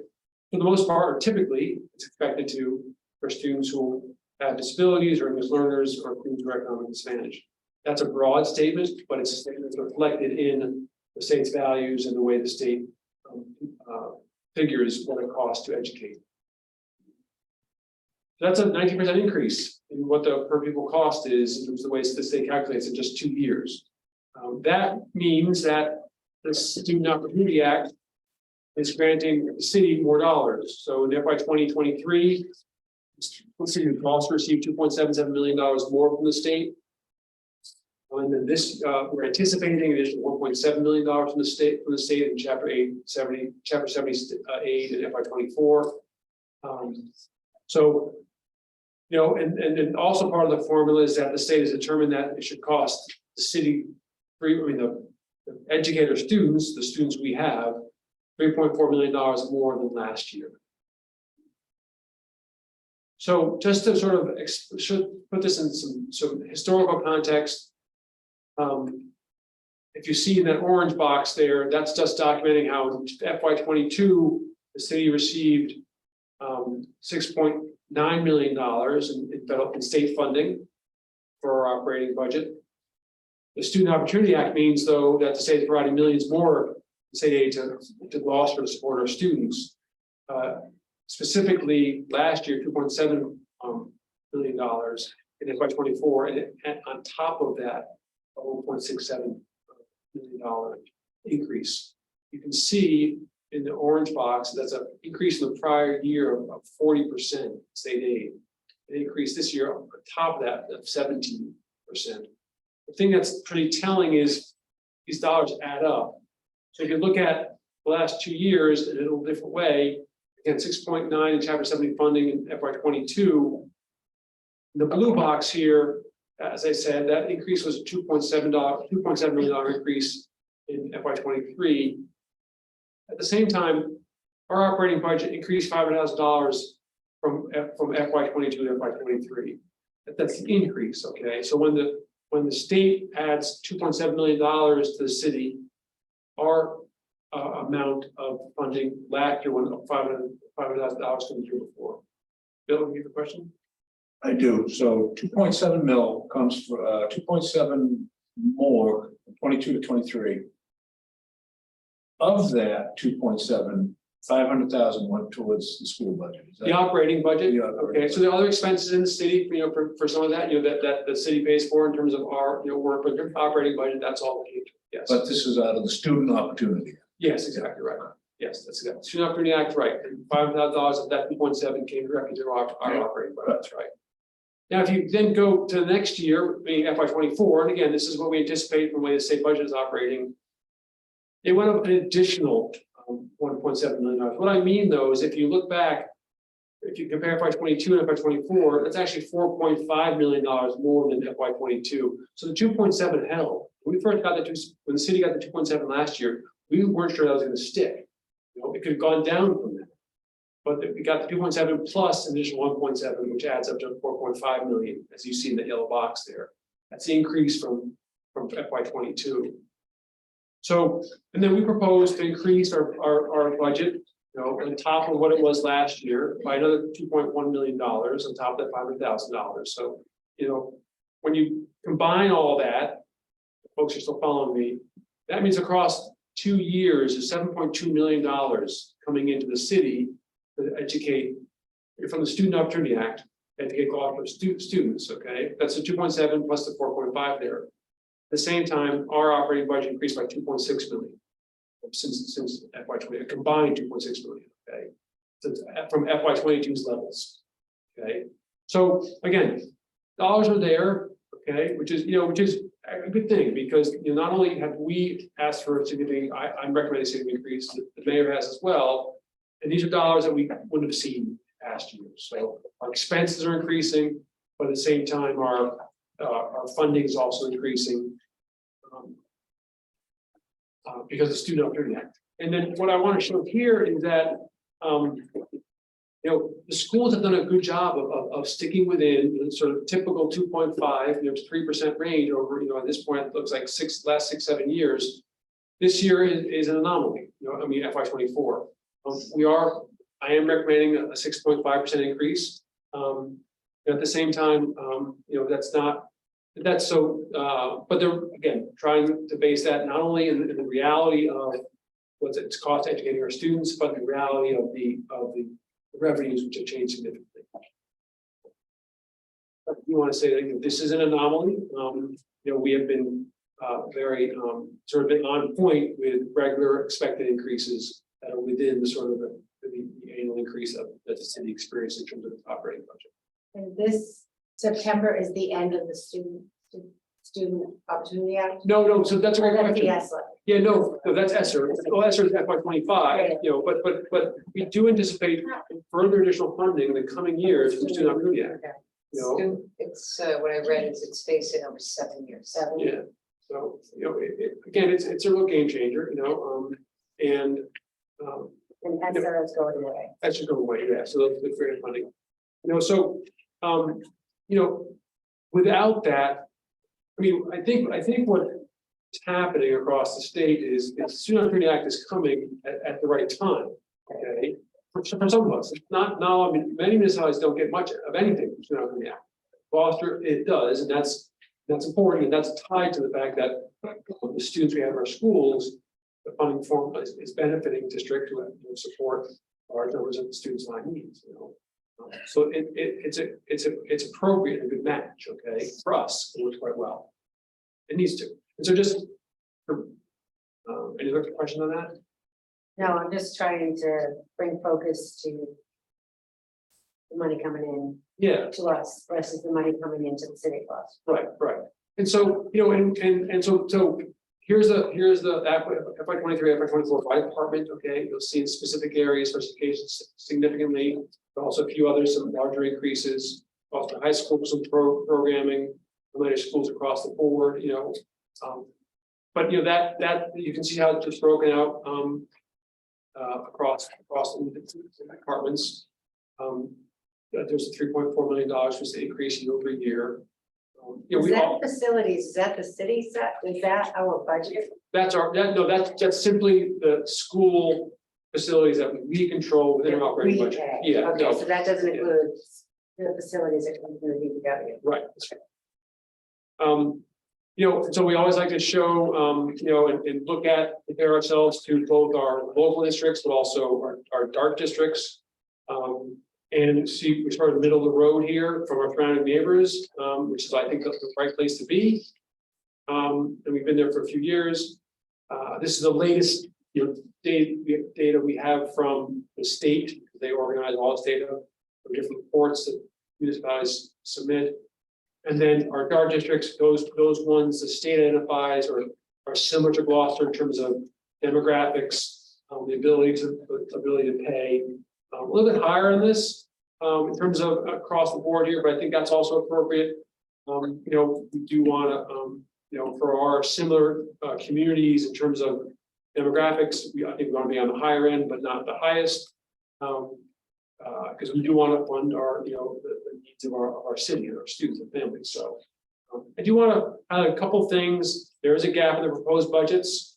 And we've been, you know, meeting with the mayor and his team just to point this out because it's, you know, it's the way things are right now.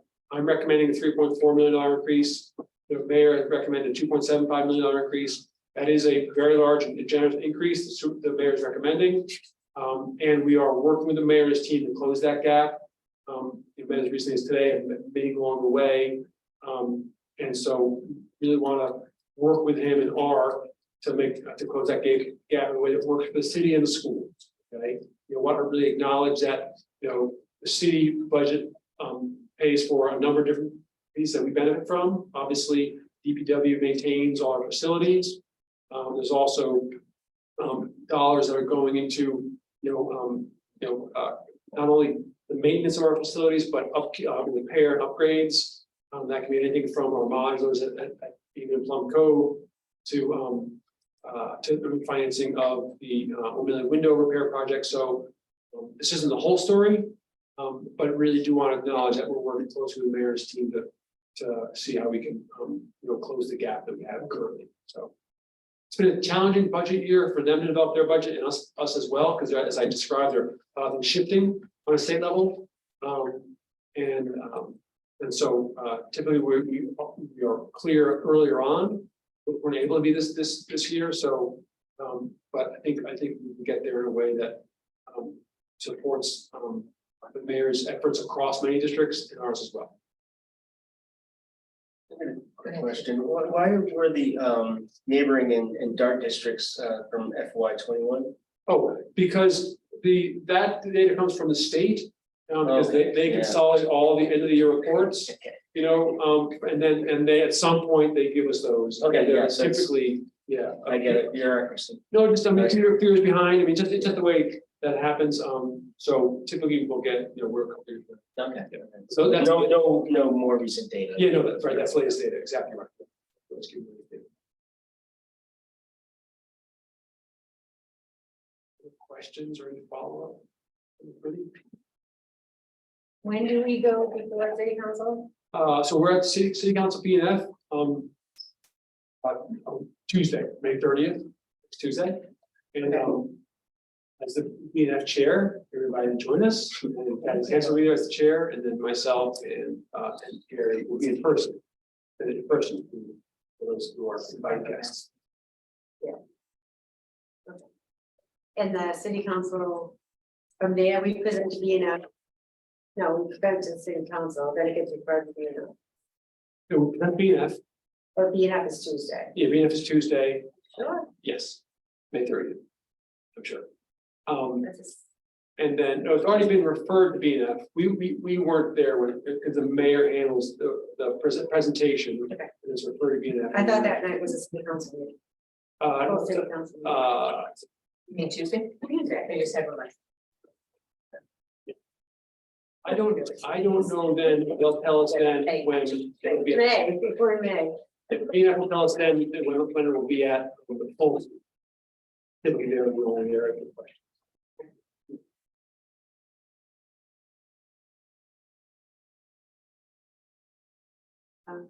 I don't have any more questions. I've asked for a meeting for the chair of, you know, for the city council, so him and I will be meeting prior to, just to sit down. Present him a couple of slides to his presentation.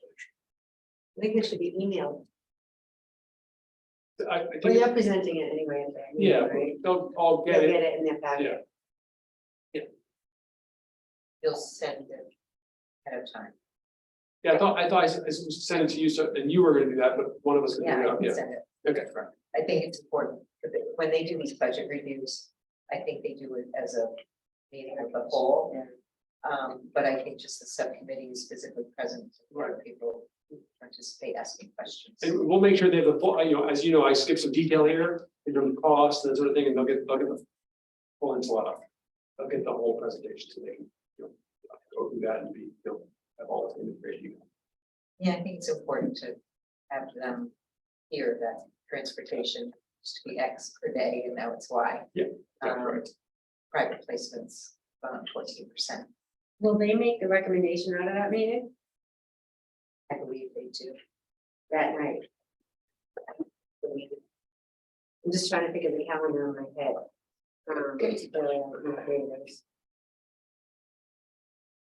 So if they're meeting 30th, city council meets the 13th. Yeah, I think they decided they were going to do visits or things like that.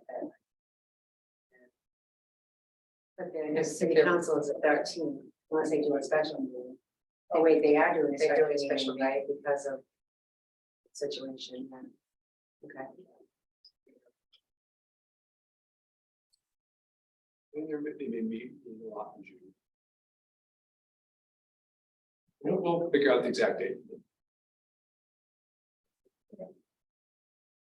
You have a meeting on the 14th and 28th.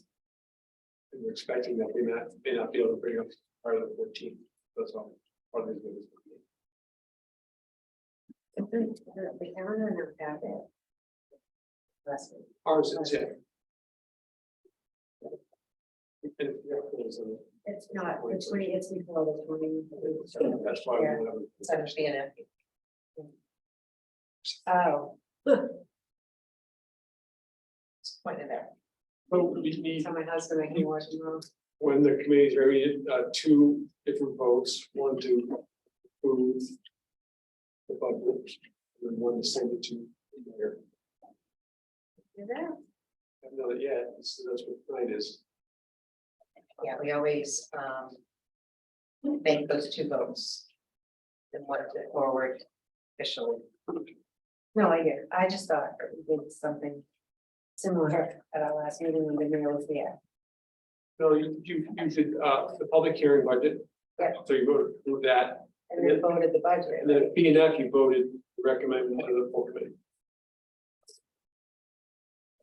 So Clearly, I need a beach and a palm tree. Yeah. In my head. Drink with an umbrella. Yeah. Thank you. Sorry. So we need a motion to approve the fiscal year 2024 budget of $50,397,696. So, Second. I'll second. Second. Oh, sorry. Thank Too you. late. Thank you. Any discussion? Is there any, like, do we have any reflections on why there's a gap?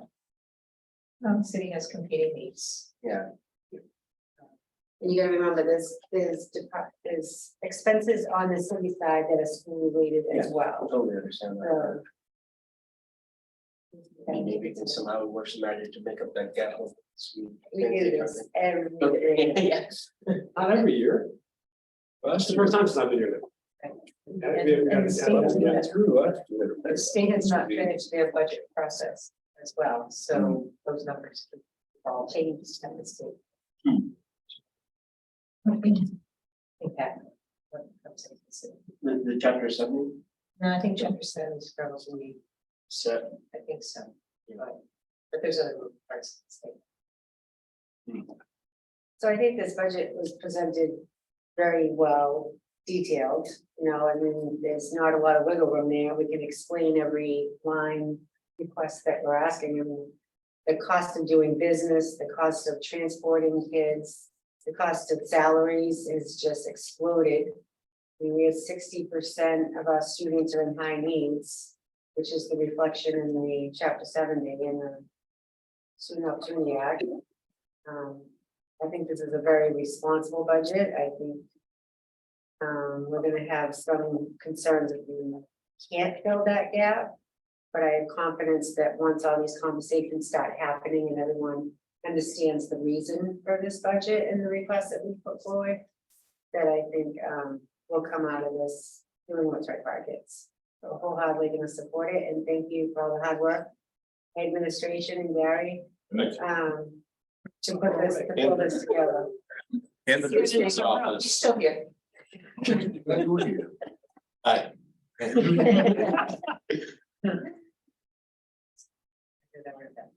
All right, roll call vote, Maria. Chairperson Clancy. Yes. Mr. Melvin. Yes. Mr. Minion. Yes, Ms. Prince. Yes.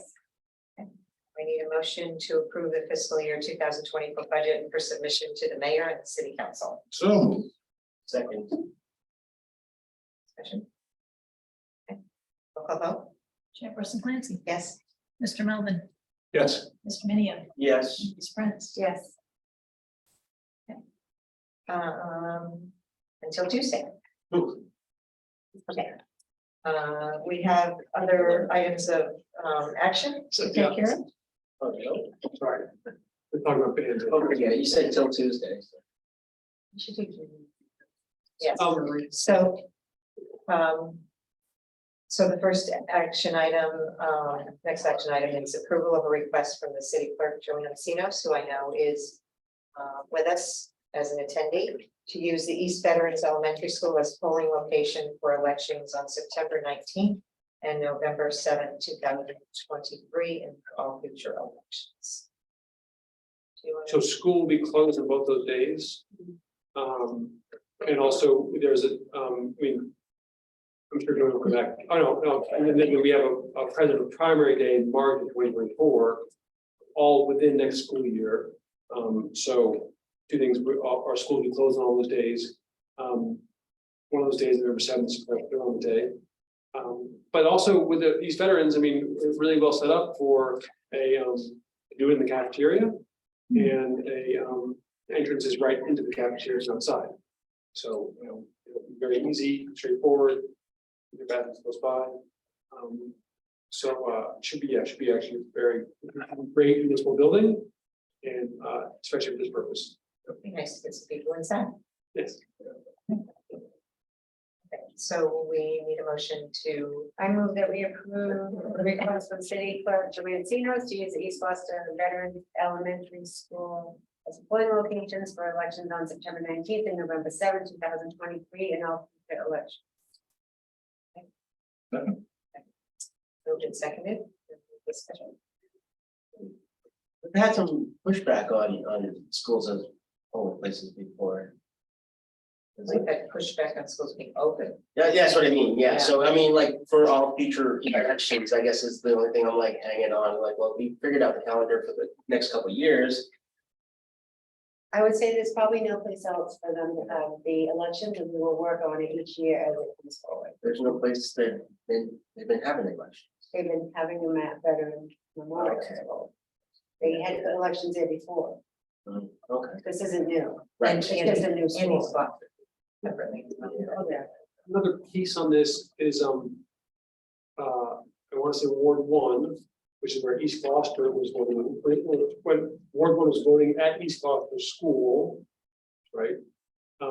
If there's no other place at this point, once we close any project, for them to vote municipal building in that ward, those folks to vote, okay? You're only allowed by state law to vote, to have a polling place, in an adjoining ward, Okay, yeah. which would be East Veterans, okay?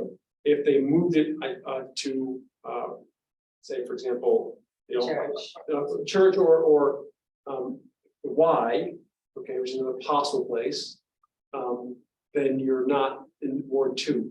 You're not in an adjoining, Yeah. you're 2 wards away, thank you. Yeah, there's not a lot of facilities in that. Yeah, so you, direction. in this situation, you gotta think about Ward 1 and Ward 2. And if, well, I'm not saying correctly, Joanne Cedos can raise her hand and she can correct me, but I think I have it basically right, so very limited number of municipal buildings to vote in. And it's none other than East Gloucester School in Ward 1.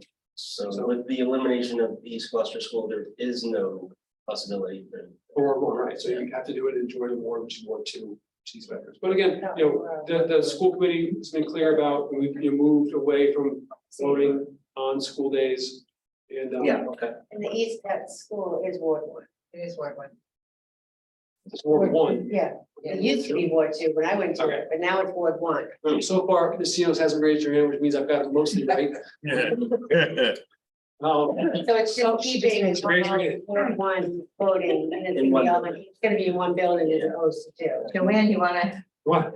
provide some commentary? How badly did I mess it up, Joanne? Oh, you have to unmute yourself.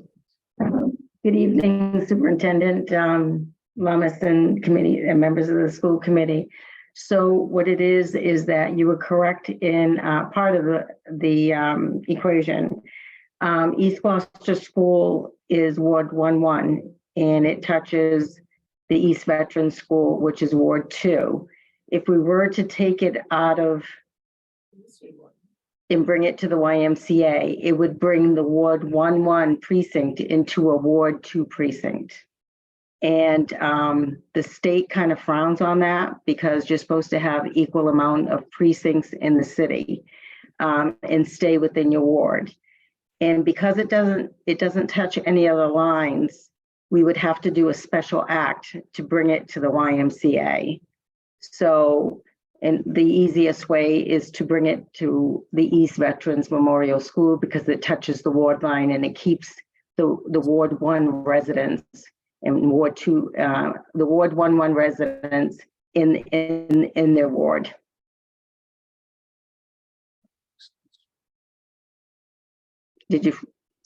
Are there any questions? I have a question, Joanne. I thought East Gloucester was voting 1-1. It is 1-1. Okay, and I thought Veterans was Ward 1, 2. So it is Because- Ward 1. East Veterans is in Ward 1. 1. Yes. It is, East Veterans is in Ward 1. The Okay. reason we brought East Veterans to the YMCA because it touches the Ward 2 ward line, and I was able to do that without a special act. But the East Gloucester School does not touch the Ward 2 line. It only touches the 1-2 line, which is the East Veterans School. understood. Right. Thank you for that. Thank you. I'd also just like to take a moment to appreciate Ms. Cedos, always, but you know, as city clerk, she is really one of her primary roles, one of many roles is to make sure that voting happens. You know, a fundamental, you know, essential right in any community, but especially in any community or country. But it's an area that's it's got more difficult in a lot of ways and politicized in a lot of ways. But I just really appreciate her work to help us and others, city residents to be able to vote easily, not often, but just easily and appropriately. And so thank you, Joanne, for being here tonight and helping us out, but also all the work you do for the city and the residents. Thank you very much. Absolutely. So it's been moved and seconded. Roll call vote, please. Chairperson Clancy, Yes? Mr. Melvin, Yes. Mr. Minio, Yes. and Ms. Prince. Yes. Thank you, Joanne. Okay, thank you and have a good night. You too. Okay, so we are going to go back to subcommittee reports, which report and some action coming out of it. Building and Finance Subcommittee meeting of May 17th, 2023. So it's gonna be very brief because we just had the report from Superintendent Lummis, and then I left the meeting, and then the rest of the meeting can be filled in by my other two members here, Kathy and Bill, and this side. So we met on May 17th. And we talked about the fiscal 2003 budget. Gary, you gotta listen to my numbers and make sure they're right. Sure. Not gonna mention many, because you're gonna be brief. So it's my understanding as of that day, we know it can change, we had a 1.117168 projected end of the year balance, Yes, which is what we usually prepay special education. right, And that is something that we do every year. And we depend on that money for the following year, so it's not a bonus, it's built into our budget every year, it just depends how much gets built. exactly. So as of today, we're still pretty much online with that, haven't had any families move in, any big changes? No big changes, just that, it's a range from 900,000 to 1.1, Okay, depending upon year-end entries. great, but we're on schedule to at least be in the positive as opposed to the negative, which is a very good. Correct. thing to be in. And at that time, at the time of the beginning of this conversation, we still had the $200,000 school committee contingency. Yes, and that's action And that's item. an action item tonight, but that Yes. money is still available until we go otherwise tonight. We discussed professional salaries, I believe there was a $390,000 increase this year. Big conversations on out of district transportation and out of district education as well. We've done some transfers, our out of district transportation. I think we budgeted 648,000 for fiscal year 23, but as of today, the actual cost or by the end of the year projected to be between 1.4 and 1.5 million. Correct. Which is a huge increase, which is where the cost of doing business is increasing. So we're gonna be doing some transfers to cover that balance that we did not foresee. Supplies, supplies.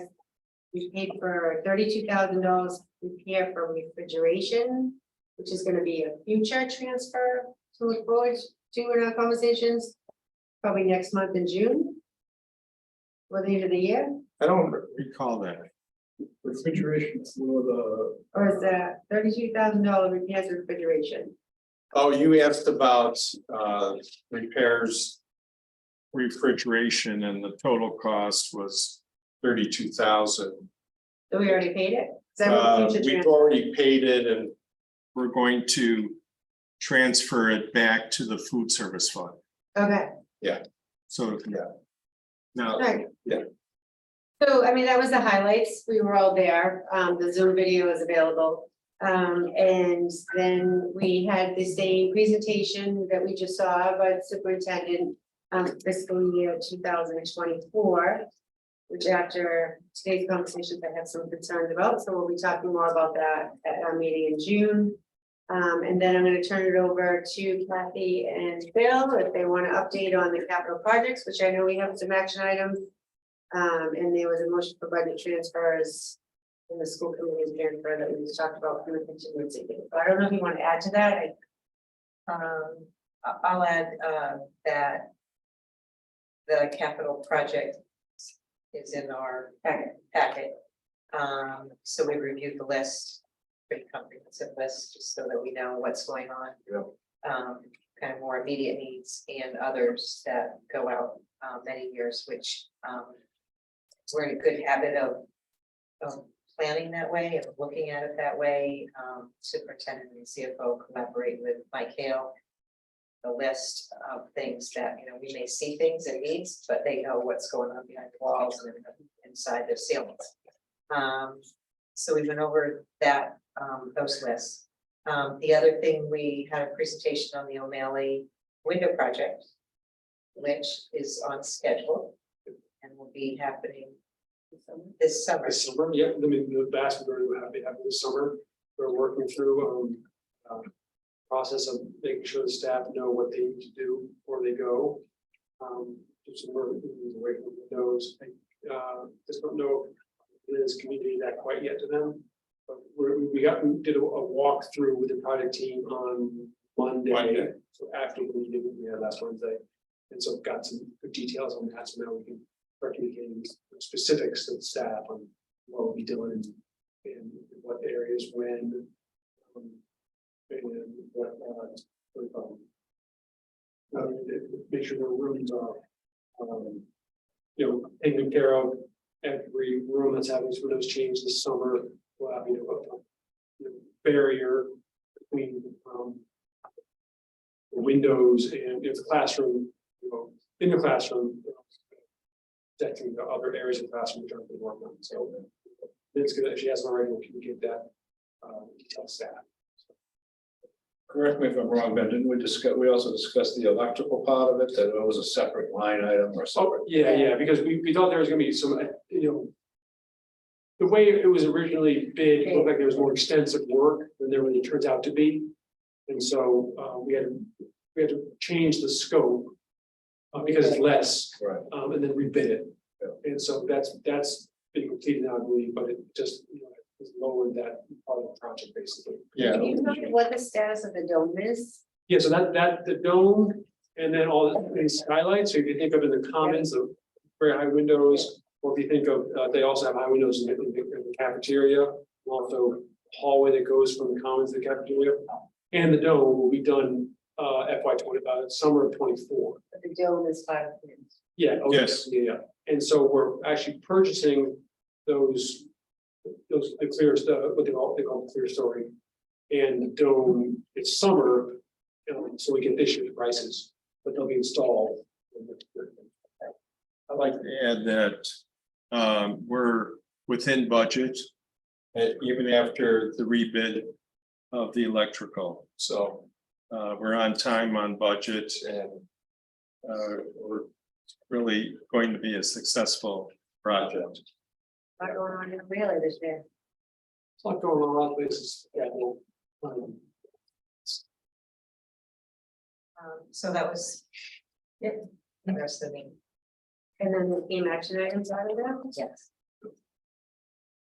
So I move after discussion at the DNF level, I believe it was recommended to the full committee to approve the capital and facilities planning project that was presented on May 17th and it was in our packet today. Second. Okay, discussion. So call vote, please. Chairperson Clancy, Yes. Mr. Melvin, Yes. Mr. Minio, Yes. and Ms. Prince. Yes. And because of the special ed out of district transportation account increasing so much, I moved to recommended by the DNF subcommittee to approve to the full school committee. To approve a transfer of $200,000 from the school committee contingency account to the special education out of district transportation account, and I so moved.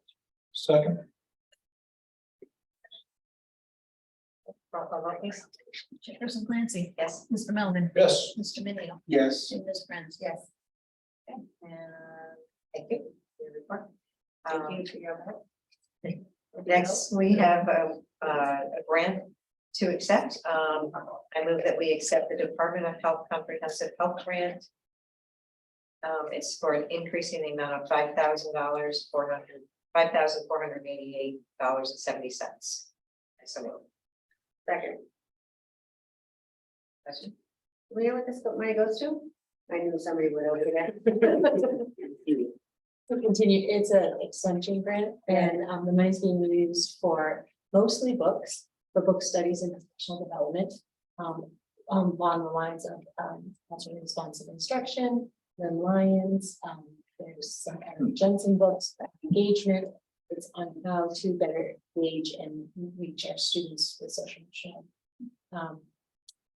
So the curriculum and the books are for book studies and so teachers can build their knowledge. And the total amount is, this is an increase in that amount, so what's the total? It's a larger grant that is, helps pay for like the PACE, teacher at the high school. It's about 100,000, but this is just a continuation. Some Jessica Minahan books are if there's probably about 15 to 20 titles, and we're getting multiple copies for our studies. So it's building a nice library, professional library for our staff to really be able to dive deep into some areas of interest that will support our students. Okay, roll call vote, please. Chairperson Clancy, Yes. Mr. Melvin, Yes. Mr. Minio, Yes. Ms. Prince, Ms. Uh, Prince. Yes. Sorry, my bedtime reminder. Kathy, you have approved the middle school improvement plan. We did while they were there.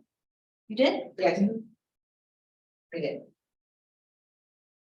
Trust us. Okay. I did before they weren't there. I think Sam seconded. Oh, I do have it, sorry. Sorry, it's been a long day for all of us. Yep.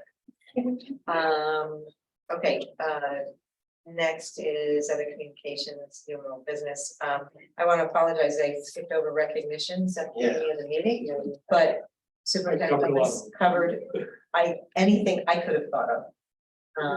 And more. So is there anything, anybody attended or wanted to shout out? I was at the, what was it called? The event at West Parish last night. And there was, vocal performance by one particular monument, the Washington Monument. I don't know if anybody else was there, but we have some really talented kids in our system. And, you know, sometimes, like, I used to work in the entertainment industry, so I can recognize talent. And I listened to her singing was superb. Her stage presence, her like ability to use a mic. I don't know her name, but she was the Washington Monument. And We're recognizing her. yes, I wish I caught her name, but she could go places and you know, I just want to recognize that. I have one. So the superintendent talked about the Arts Festival, which was a huge success, coming back after 3 years of not being in place. But I want to recognize the planning committee that made it happen. It was a group of teachers. We had an administrative assistant on the team, we had music teachers, art teachers, and they dedicated themselves to monthly meetings and plan, and are the reason why that Arts Festival was such a success.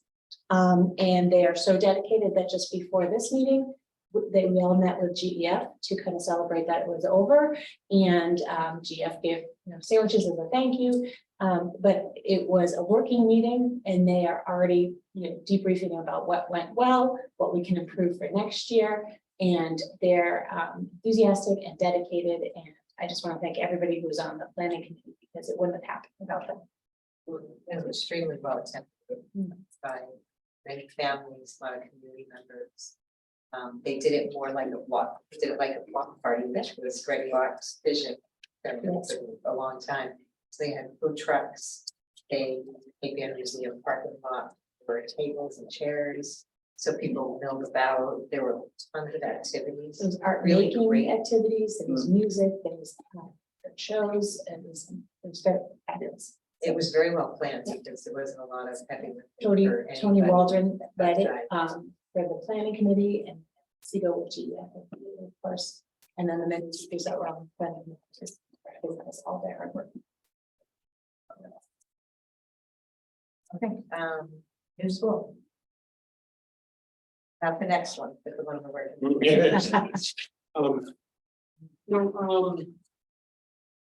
Nothing of particular note. I think we have a few weeks, but I will say this, we're really moving into the state of the stages of moving, with that earlier, so we have folks who are helping us as move coordinators. They're really essential. They're really putting in place, we're about to award a contract for actual movers. That'll probably happen tomorrow, next day. But the organization around that, which is a movement of 2 buildings and a decommissioning of one really, is very complicated. It requires a lot of communication, a lot of organization. Matt Personal Fusco has already communicated to staff what the timing is on all of that. I have to start, so, we will, I think, so things like bins and, big rolling carts, which people will put things in, arrive at the end of this month. And then, I just filled 100 of those before. right, and so it's, and so that's all sort of in place and in process and moving forward. And then construction just keeps on pace. And then the other thing is they held a staff meeting at the new school on Tuesday. So. Where they have to meet. What's that? Where they have. Curiosity Commons. In the library, yeah. That's a great everybody sit room. on the ground. I don't know, what we were meeting with, we have sort of, every 2 weeks have a meeting with Christian Lambert and Matt Fusco. At the main office, and where we go through all the pieces we have to go through, that they're working on, they're leading and we're supporting on. And they had to hustle over there. And, It's great. yeah, so I actually don't know how it went, but I'm sure. Did go well. Oh, okay. And they unveiled their behavior code and expectation for the new school, which they had a committee of teachers from both schools work on to come up with their behavior plan. I think their term is We Are Sharks, Sharks, yeah. and each of the letter in sharks, because their mascot is sharks, each of the letter sharks stands for one of their behavior codes. Oh, that's good. I don't know yet, but it's similar to the idea of sales, yeah. Great. Anybody have anything else? Not, I do, we had to do business around it. So I've been watching on the news the past couple of days that the Board of Education and state leaders are talking about cell phones in schools. And there is a potential for school districts to receive grant money to look at an implementation of maybe restricting cell phone use to some capacity. Not saying they should be restricted, I'm not saying they shouldn't be restricted. There's a way that they can keep them and not use them, things like that, but evidently there's grant money that's gonna be available to school districts to look into that type of action. And I think it's something that we should take advantage of, at least have the discussion and see where it goes. Not that cell service is great in this building, I can tell you it's not, but. and then that also fits with acceptable use policy and Yes. policies that the committee is, with Amy's leadership going to look into, so, yeah, we'll follow it. And the article also highlighted children's mental health. Right. And- Yes, yes. And research on that. So it's just, it's interesting that, we have a lot of now years of data. And if you watch the Board of Education hearing they had on it, there were students talking, I think they were high school students, might be middle school students, talking about how when they weren't able to use their phones, how more interactive they became and how they learned to talk to each other more. It was like, wow, what a concept. I know that works. So I mean, the data is there to show that putting the phones down for a while, I think that's it. Especially long class. Okay, anything else? Motion to adjourn? Second. I'm so moved, yes, he's gonna move that, and I'm gonna second it. All right, Grant. Chairperson Clancy. Yes. Mr. Melvin. Yes. Mr. Minio. Yes. Ms. Prince. Yes. Okay, this meeting is adjourned. Thank you, everybody. Join the Celtics.